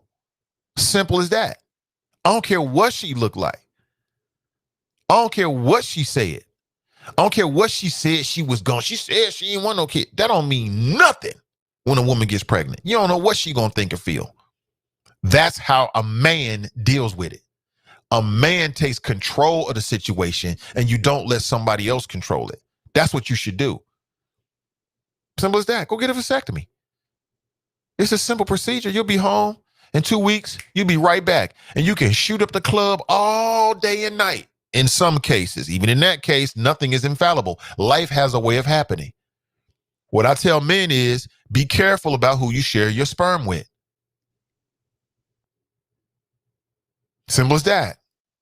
Be careful, because you might end up sharing the rest of your life with her. Simple as that. Simple as that. Sometimes you got to say no to the ill nana, even when it's there. Oh man, it's like a beautiful flower that opens up for you. I've been there. I get it. I understand. But what comes next is on you, homie. All this, oh, she, man, that's that weakness right there. You a grown-ass man. Take control. Don't give it up. You don't have to. She ain't gonna, unless she forced you, that's different. So I don't know the Tony Ringer case, but if it's similar to the Ray Caruth case, I don't got no sympathy for him whatsoever. And I don't know the details, but a part of me feels like he should never get out of jail, just off the strength of what Fame just said. But those are my flows. I want to get off my soapbox and let you get on. Good morning. Welcome to the show. Good morning, Nate. What's going on, man? How you doing? Hey, how you doing? Brother Glenn, Mason Mauler. What's up, man? Nothing much, man. Can you hear me? I can hear you. Yep, loud and clear. Okay, good. Hey, you know what's amazing, and I think this is another thing that we need to throw out with 2020. But the whole idea that you got to spit out there common sense, Nate, that we're not down with men that kill women in front of their 3-year-olds. We got a problem, Nate. And let me just say this for Fame, and you know, maybe he's too young to understand where the whole spade and neuter thing came from. But for all of us that grew up watching Price is Right and Bob Barker, Nate, what did he say at the end of every show? Make sure you get your cat spayed and neutered, right? And neutered. Right. So again, we're gonna throw that out with 2020 also.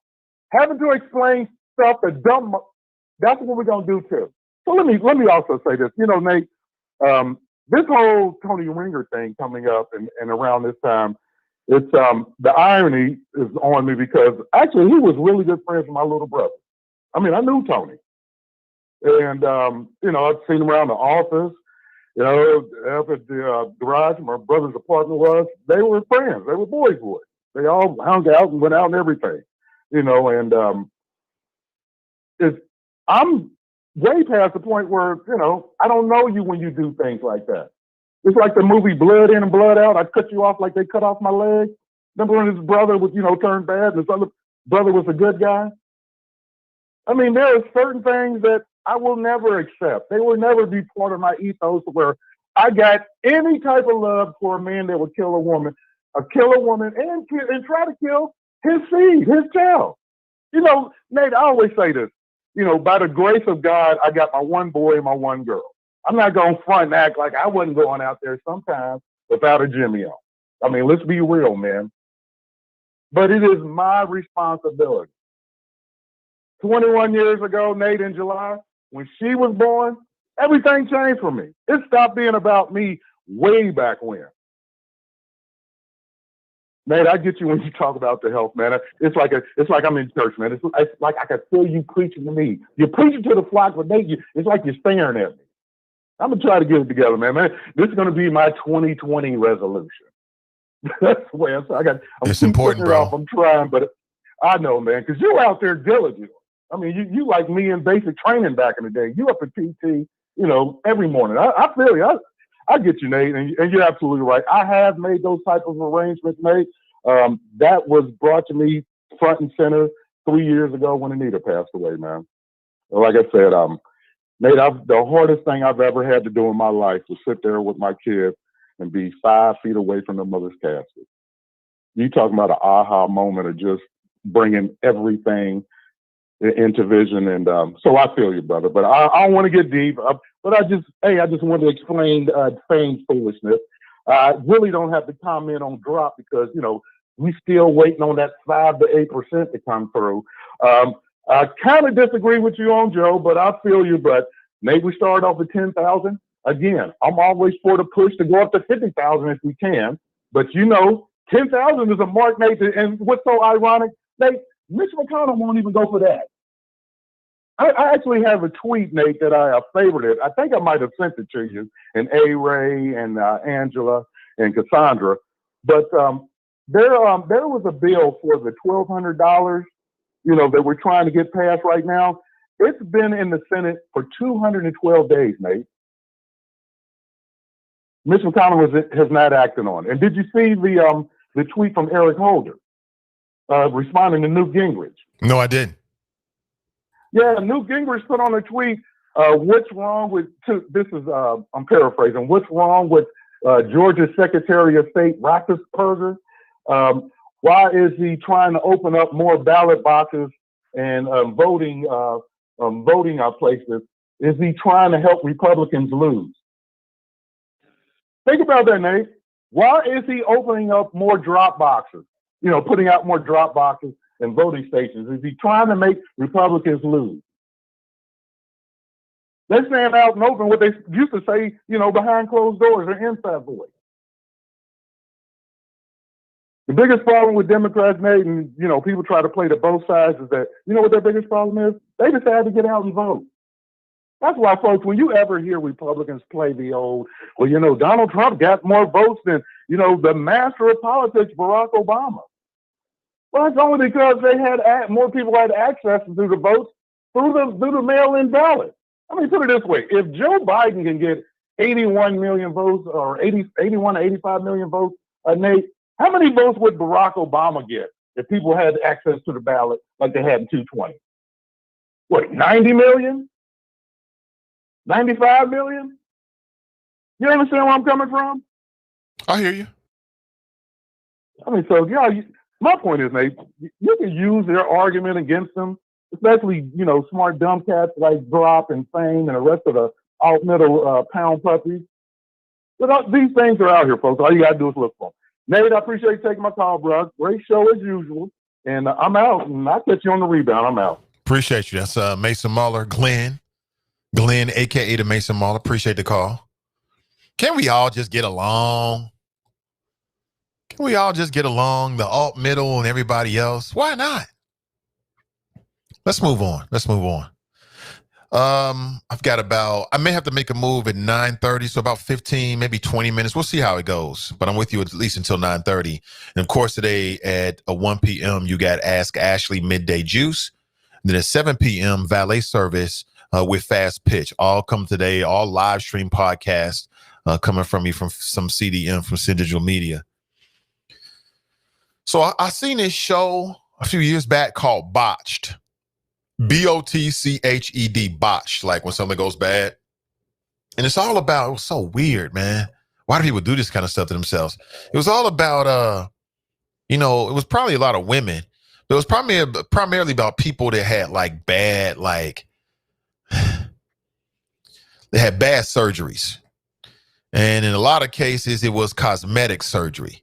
So think like plastic surgery. Like within our lifetime, plastic surgery has become like a big thing. It's like commonplace. And a lot of stars, a lot of people have gotten plastic surgery. In a lot of cases, it was women that wanted to either get a breast enlargement or a reduction. And they went to the wrong doctor and it's just horribly wrong. Just breast all lopsided or lumpy and stuff, which, the human body is made to be the way it was made, not with all this stuff in it. But I'm reading that, and again, this is a hip hop icon right here. Salt and Pepper, dynamic duo. And her name is Sandra Denson. She is Pepper, I believe. Isn't she Pepper from Salt and Pepper? Sandra Denton, a.k.a. Pepper. She was married to or in a relationship a long time. I think she got a kid or two with Tretch from Naughty by Nature, going back into the hip hop crates. Apparently, she is taking legal action against a doctor who botched her plastic surgery. Apparently, she had some kind of accident, and after the accident, the doctor convinced her to get a series of surgeries that included some butt injections. And this goes back to an accident that she was in an Uber. You ever gotten an Uber, the Uber drivers driving all reckless? back in 2018. So apparently she got some polymer injections in her backside, and they shifted due to the accident and caused her pain. So she had already gotten the bus injections, got into the accident in 2018. As a consequence of the action, the polymer or the substance they put inside of her started to shift inside her own body and caused her a lot of pain, as I can imagine. So she went to a doctor to deal with it, and he botched it. And it's like, sisters, my sisters here. Now we already knew that Peppa had gotten some facial stuff done, because you can look at her. She looks like she had plastic surgery, and some will say she looked better. You know, I don't look younger. I guess you're trying to look younger and things like that. It's very, very rare for me to see somebody that's had plastic surgery and I'm thinking like, oh, they look a lot better. They look different. Does it make them look younger? I don't know, man. You know, as I get older, I get more gray hairs and stuff like that. I kid with the wife sometimes that I'm going to come home and I'm going to dye my beard sometime. I'm mostly joking with her. I mean, I'm pretty much fine with the aging process. It is what it is. I'm also a man. So our society deals with older men differently. Like when you become older man, you get some gray hair, you become distinguished. And when you're a lady, you just get old, right? You just old. It's different. That's why I think women, as they get older, are more likely to dye their hair than men are. You got some vain men out there. For me personally, I never had that. It doesn't really pull on me that way. It is what it is. I am what I am. Take it or leave it. I know somebody that like it. So apparently her buttocks became hard and lumpy because of it, man. And she's still touring. You know, I would pay to go see Salt and Pepper. Matter of fact, I did pay to go see Salt and Pepper. They came to Cincinnati years ago along with Dougie Fresh. We was over at the Cincinnati Center. It was super dope. Me and the wifey. It was great. It was a great old school hip hop show. I had a great time with it. I feel for the sister, man, but oh my God. Just be careful with that plastic surgery stuff. If you're going to do it, I recommend you don't. I don't know. To me, nothing is sexier than healthy. Healthy is the sexiest thing. Am I right about that? Healthy weight, healthy skin, healthy organs, healthy skin and nails and hair. That's the sexiest thing. And then confidence. Healthy and then confidence. That's the sexiest thing in the world to me. You ain't got to have bigger this or bigger that. You know, that inner glow you get from self-confidence and that healthy glow you get from, I don't know, like eating fruits and berries and drinking water and stuff like that. You know, old school. To me is the healthiest thing in the world. I feel like some of these folks is trying to get that Instagram look, right? Where they get a lot of likes and clicks. That's a big thing on Instagram. Like if you're a woman and you've been blessed with certain dimensions, oh man, you end up with 200,000-300,000 followers just like that. But everybody else, don't do it. Don't do it. Don't do it, ladies. It ain't worth it. Don't do it to yourself. Just keep it natural. Just drink some water. Dion writes, bruh, nobody going to Republicans. Maurice writes, Kamala Harris was a prosecutor. Look at her track record in California. I see why Cube didn't get with her. Yeah, there's still question marks about that. I know Donnie brings it up quite a bit. I think there's some utility in that in terms of holding her accountable in her new role if she decides she wants to work for president.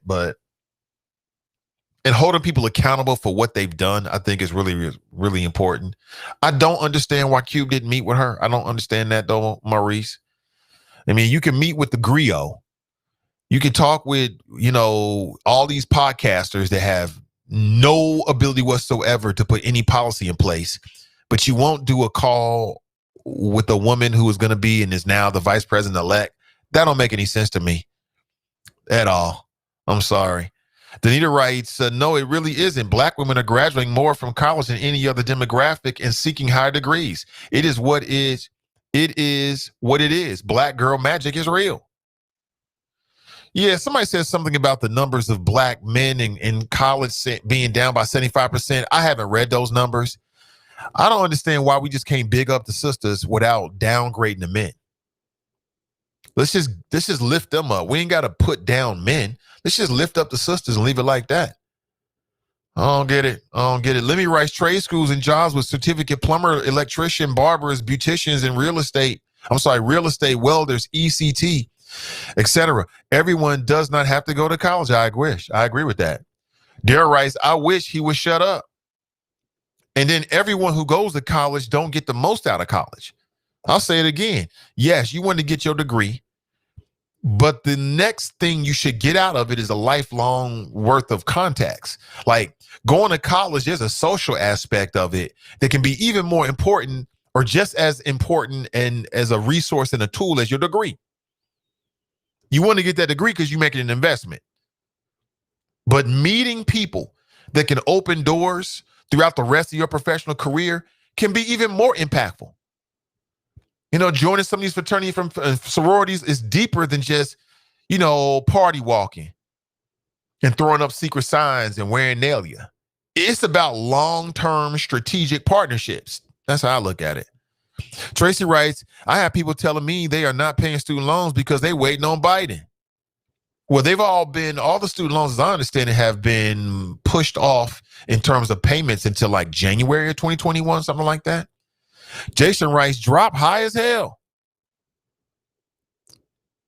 Maurice writes, I am about to go back to college starting next month. Lemmy writes, AG should be strong. Lawyer prosecutor from California or New York. Daryl writes, he don't have it. Maurice writes, you are a better man than me. I would have hung up on dude. Jesse writes, LOL, wrong again. Jason writes, got him, Nate. Yeah, he was out there. Rachel writes, good morning, y'all. I'm done. I done joined at the wrong time. Dripping nonsense. Alicia writes, I have a video of the Loch Ness Monster. Let me bring it up. You don't want me to bring it up. Crickets. Y'all wrong. Maurice writes, hang up on homie the clown. Dope is wrong. Drop is wrong. Lack of credibility. TNT writes, don't trust because his ass can't verify. Right.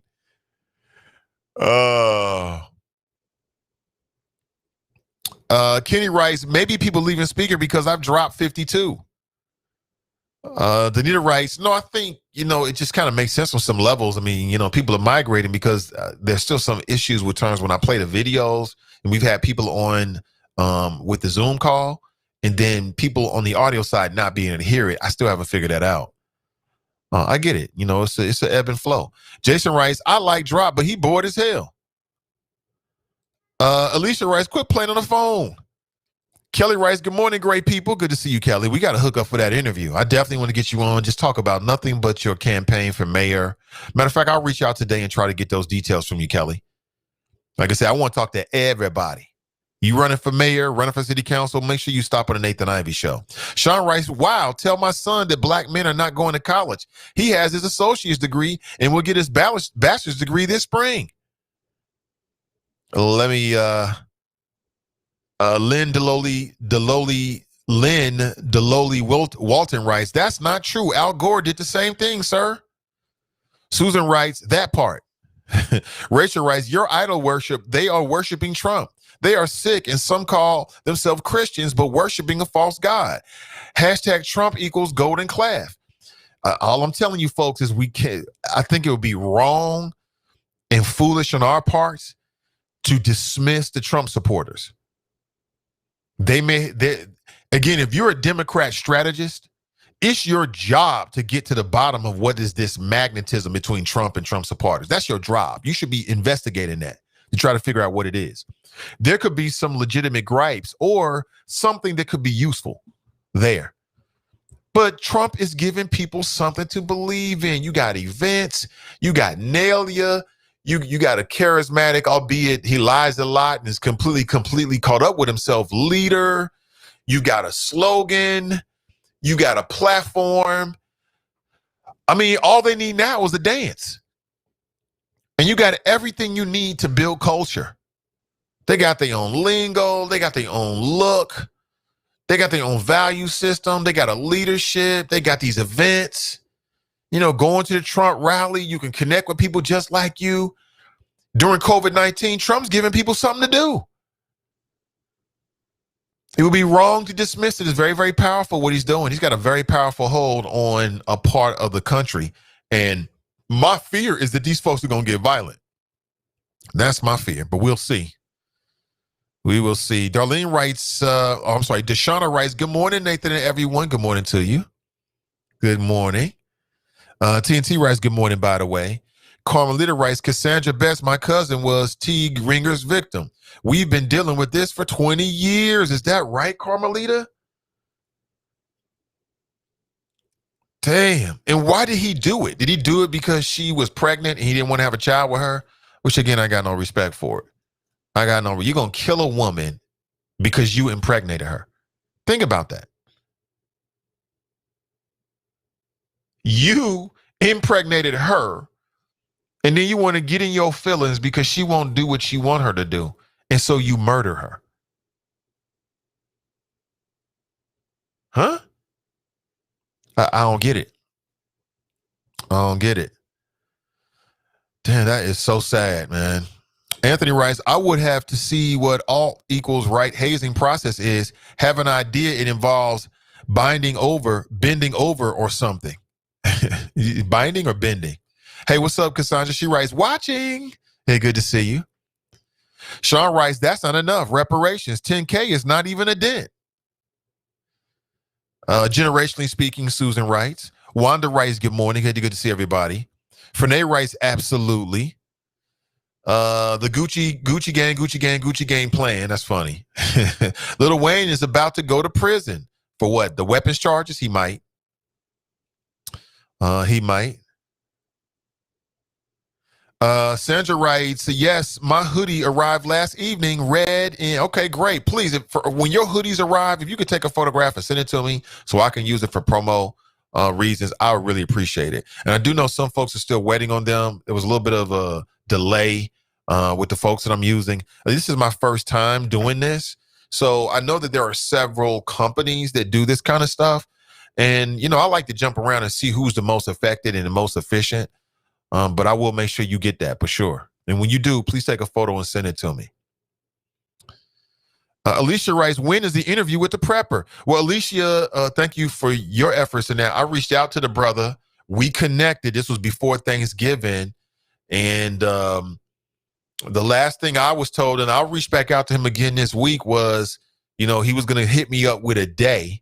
And that hasn't happened. That was like right before Thanksgiving when matter of fact, it was the day 2 days before Thanksgiving, literally, when that happened. So I'll circle back. I would love to get him on live, but he says he works during the day. So it might have to be something where we record it and then we play it live on the show later, something like that, Alicia. But I appreciate you. And again, like I told you, I didn't just reach out for the hell of it. I would try to make that happen. And I'm still willing to. But, I got to make sure it's good for that particular brother and when he has time. Brent writes, good morning, Nate. And the Choppers checking in from Dallas, Texas. Good morning to you. Sean writes, no vaccine for me. Jerry's in the house. What's up, Jerry? Good to see you. Frenay writes, I'm saying or standing next to the white people in line taking the vaccine like they are the smartest. Clarence writes, how is it that when you take this vaccine that you still have to wear a mask, so it is considered to be a cure? And then on Channel 12 about here, doctors talking about how he want everyone to wear the mask forever, shaking my damn head. I get you on that. Carmelita writes, I've had 3 M1s and triple bypass. I'm now in kidney failure at 41. Be better than me. Damn, Carmelita, I don't like hearing that. Really?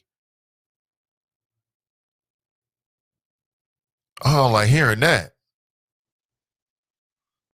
Man, I appreciate you sharing your testimony because, again, talking about your personal stuff, for some people is not easy. I do this because I feel like that's one of the reasons why I survived it. And, I got a microphone in front of me every day, and I would be remiss in my duties if I don't share this with the gospel. That's my personal testimony. I share with whoever, whether it's before the mic or behind the mic or away from the mic. People I ain't talked to in a while, I make sure I share that with them because, I want people to be on high alert. Like, look, this can happen to you. And when it happens, family, it happens so quick. Your life changes just like that. I'll be walking right after this show. You can believe that. Cassandra writes, thanks, Nat. Praying for you and family. My husband and I work out. Planning for death is something we must do. Thanks for chopping it up. People are disconnecting and the conversations can be mean. James C. Third Battle in Refro has one of the best dad's plans. Okay. You know, I think if you guys are interested, then I'll put in the legwork to reach out to people here, and I'm based in Cincinnati, to see who is available. Have them come on, and we can compare and contrast the various plans, and we can do this as a show. You know what I'm saying? To provide this opportunity. Now, of course, you know this is a way it could be bundled in terms of like a sponsorship, but you know I'm not even really looking at it that way. This is really about great information. End of life planning so that we can who got the best plan here in the greater Cincinnati area, in Hamilton County, who has the best plan, and we won't know until we compare and contrast it. I'd be willing to do that. I would be very interested in that, telling you, because it goes real quick. Greg writes, donate your body to science. You know, I've thought about that, you know, donating my organs, you know, to help somebody else. If it can extend somebody else's life, I'm all with that. And then cremate the body afterward, I'm all with that. I got no problem with organ donation. I'm gonna do what you got to do because I can't use them no more. If my liver can help somebody, if my heart, I'm not even sure if I would qualify at this point, would help somebody or whatever organs, you go right ahead. Yeah, no problem with it whatsoever. Pamela writes, I just knew he would be black. Deshauna writes, there he go about pit bulls. Jason writes, I've seen one dude that had a blunt in his mouth. You talking about at the end of life, he was staged. I want to say I saw that too.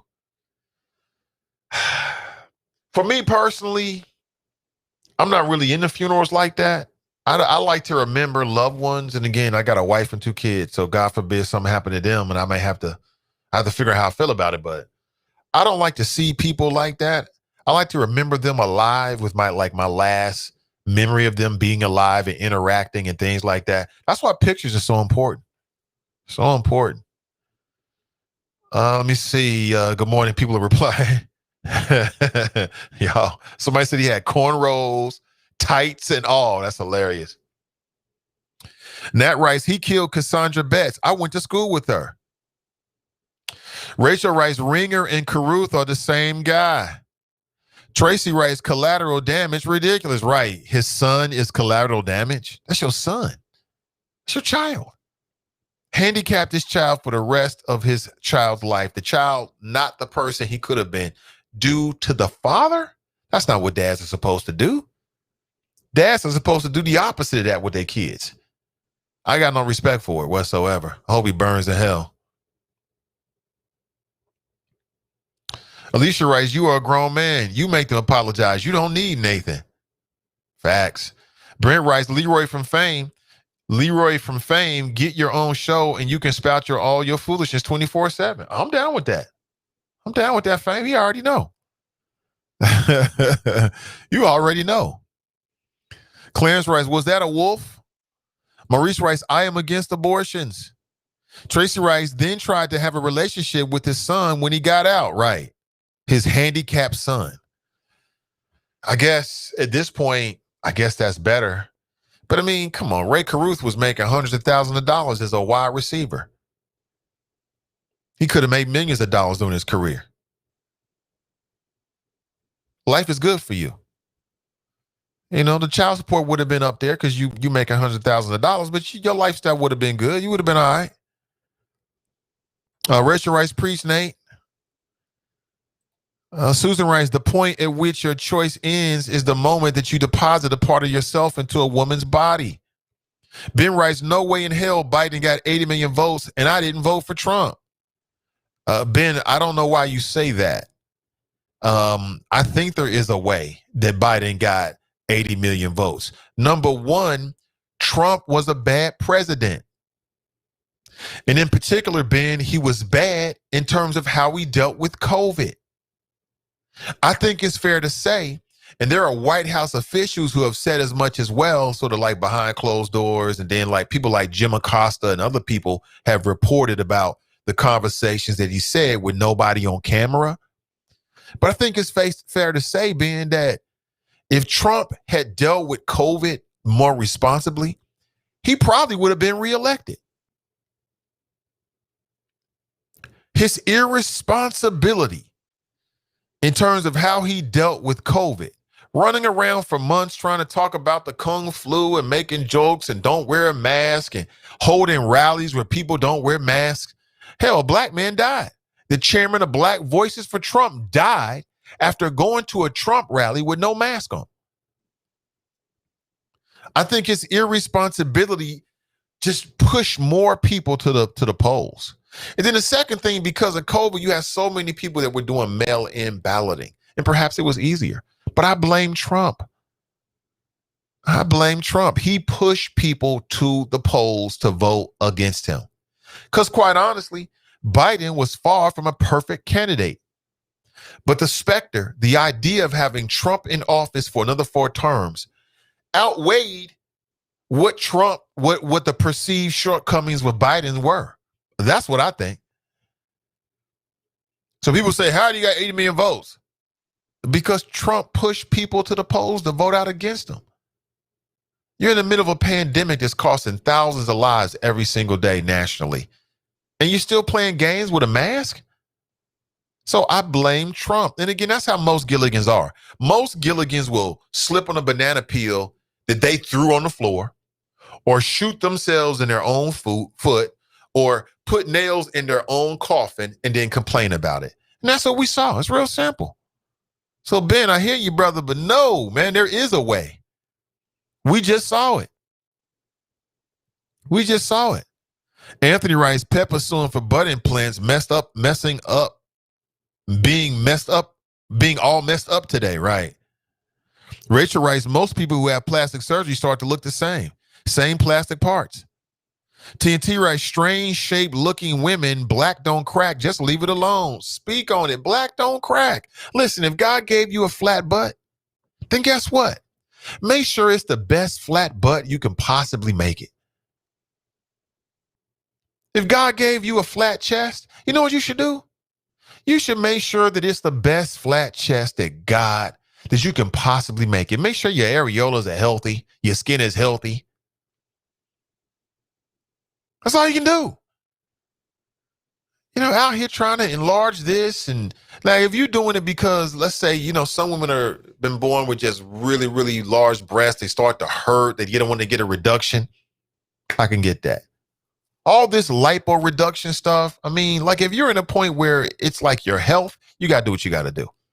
But if you're doing this for cosmetics, I mean, just show a little self-control. You can get there. You can get there. Pamela writes, who you calling old? I'm aging like fine wine. Okay, not you, Pamela. I'm just saying that's the way some people perceive it. It is. It's sexism, or it's just the way that we look at genders. When a man get a little gray hair, like such as myself, he becomes distinguished. Look at me. I'm distinguished now. When a woman gets gray hair, she becomes old. I don't think it's fair, but that's how society works. That's why if you look at older people in their 50s and 60s, it seems to me by my eye and experience that women by far are more likely to wear wigs with no gray hair and or dye their hair and a whole thing they got going on more than men, because they feel like they have to be accepted. Professional women on the job, working in corporate America, they're looked at differently. I don't think it's fair. You know what I'm saying? But that's just the way it is. So they feel like they have to, project a younger image of themselves all the time in order to be taken, seriously, or to not be discarded. Ageism is real. And I think it probably hits women more than men, because men, we get distinguished. Women, some people will say, you just getting old. Sean writes, natural beauty is better. Speak on it, Sean. I got to make a move, family. Speak on it. Natural. There's nothing more sexy than a natural woman. I don't care what her hair look like. It's hers, all hers, like 100%. Cool. I don't care if she bald. I'll take a baldy over a wig any day. Any day. She got a little short hair thing going on, but it's hers. She got confidence, and she drink water. Psh, can't beat that. Can't beat that. Celebrities are different than regular folks. True.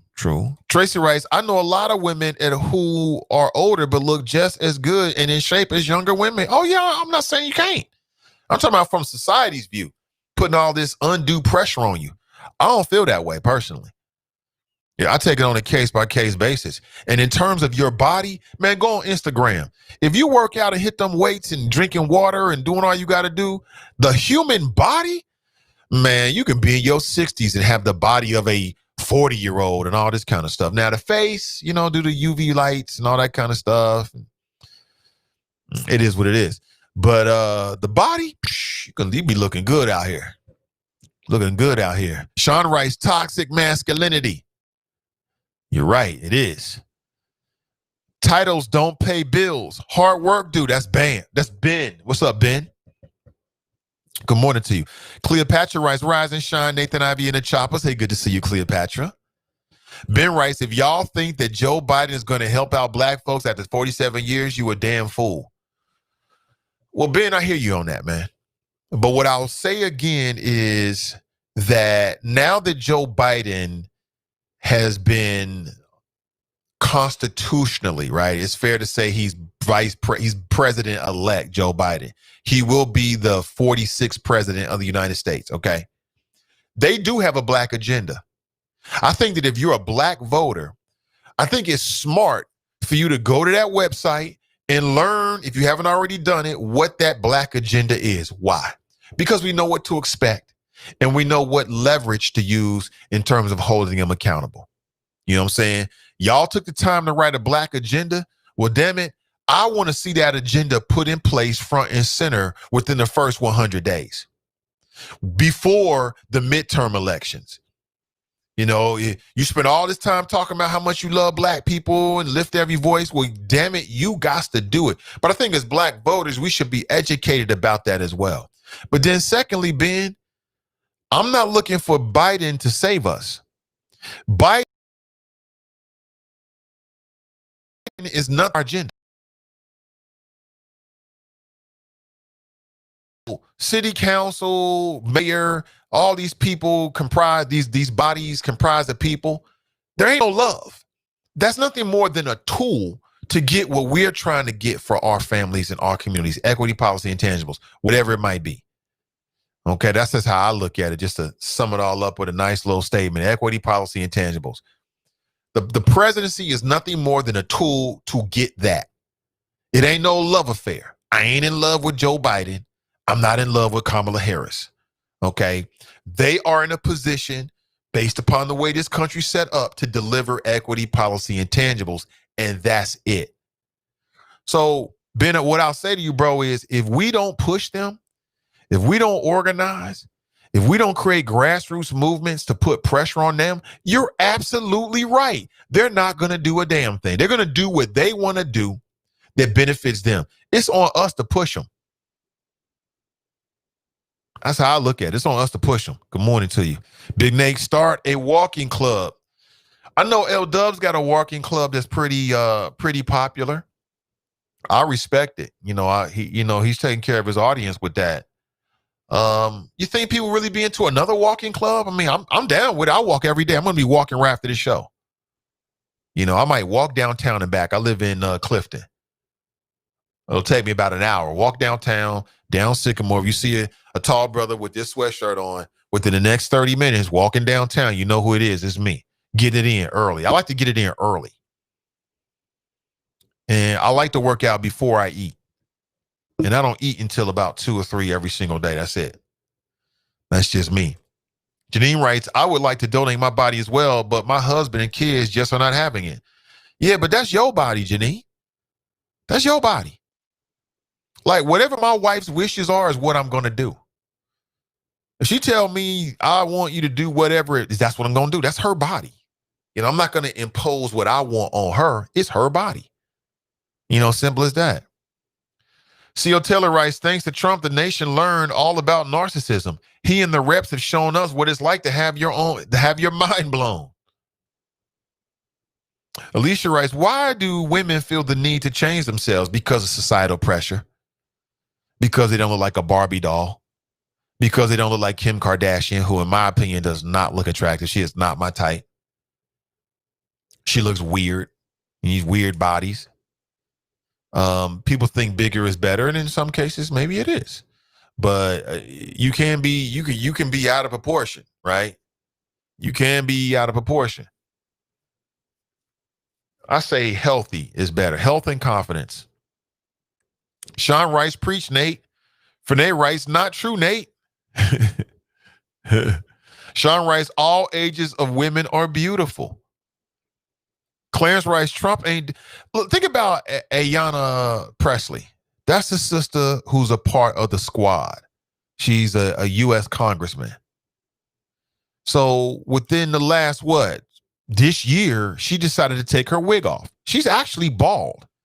All this time, we had no idea the sister was wearing a wig. To me, she looks the same.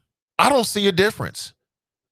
I'm glad she's living her truth. She's completely bald. To me, she looks exactly the same. Like if she wants to wear hair as an accessory, great. But in terms of being insecure, what's the difference?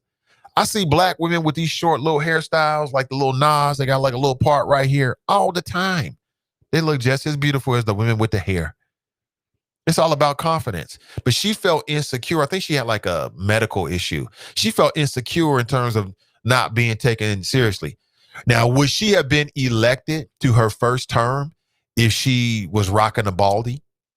I don't know. Georgina writes, I know this is an opinion show, but I believe you choose corrupt and will be owned by China. Georgina, I don't know what you're saying there. Can you say that to me again so I can get it? I know this is an opinion show, but I believe you choose corrupt and will be owned by China. Okay, I don't understand what that means. Can you write it again, please? Janine writes, I'm 49 and swore I would never get my hair dyed. Got my first dye job a few months ago. Hey, do you live your best life? Live your best life.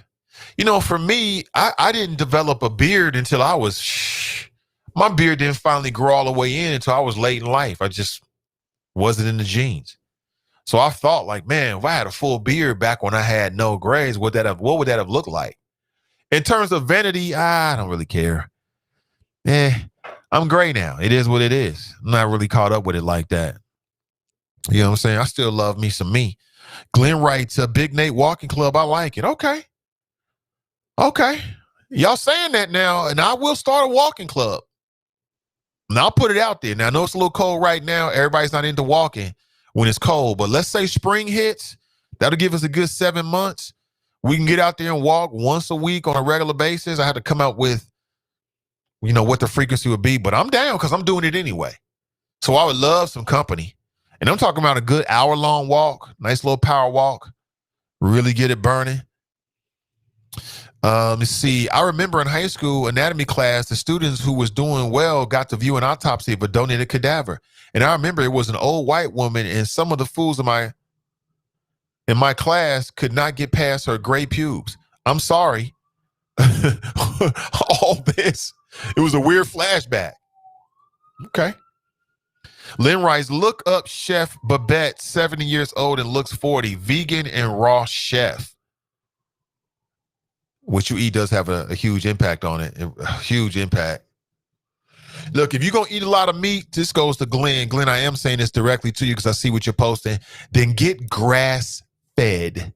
If you got to eat meat, if you love it, and I'm not against it, then get grass-fed, 100% grass-fed. That's a better quality of meat. You're going to get more nutrients out of it.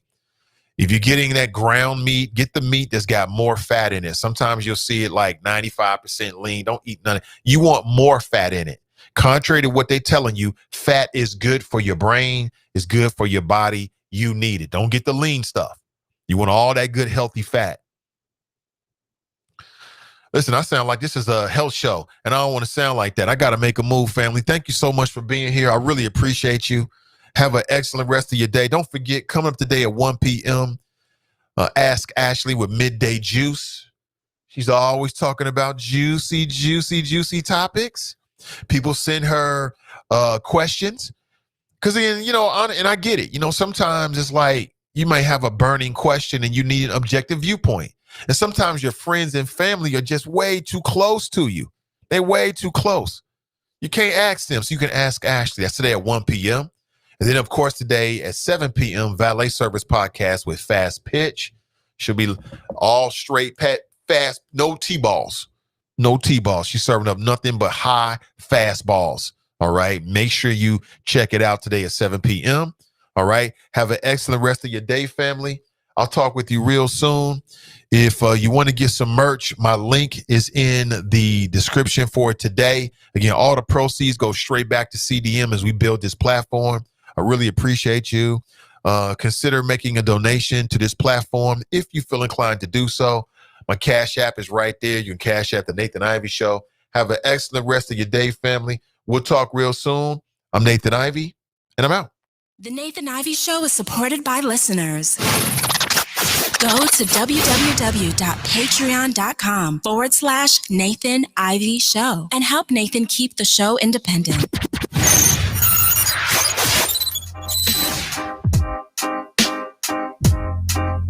Something to buy,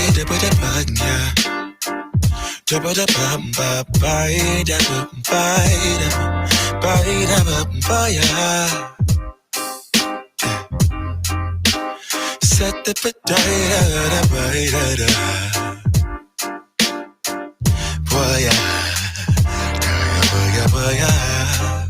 sunlight that always stays.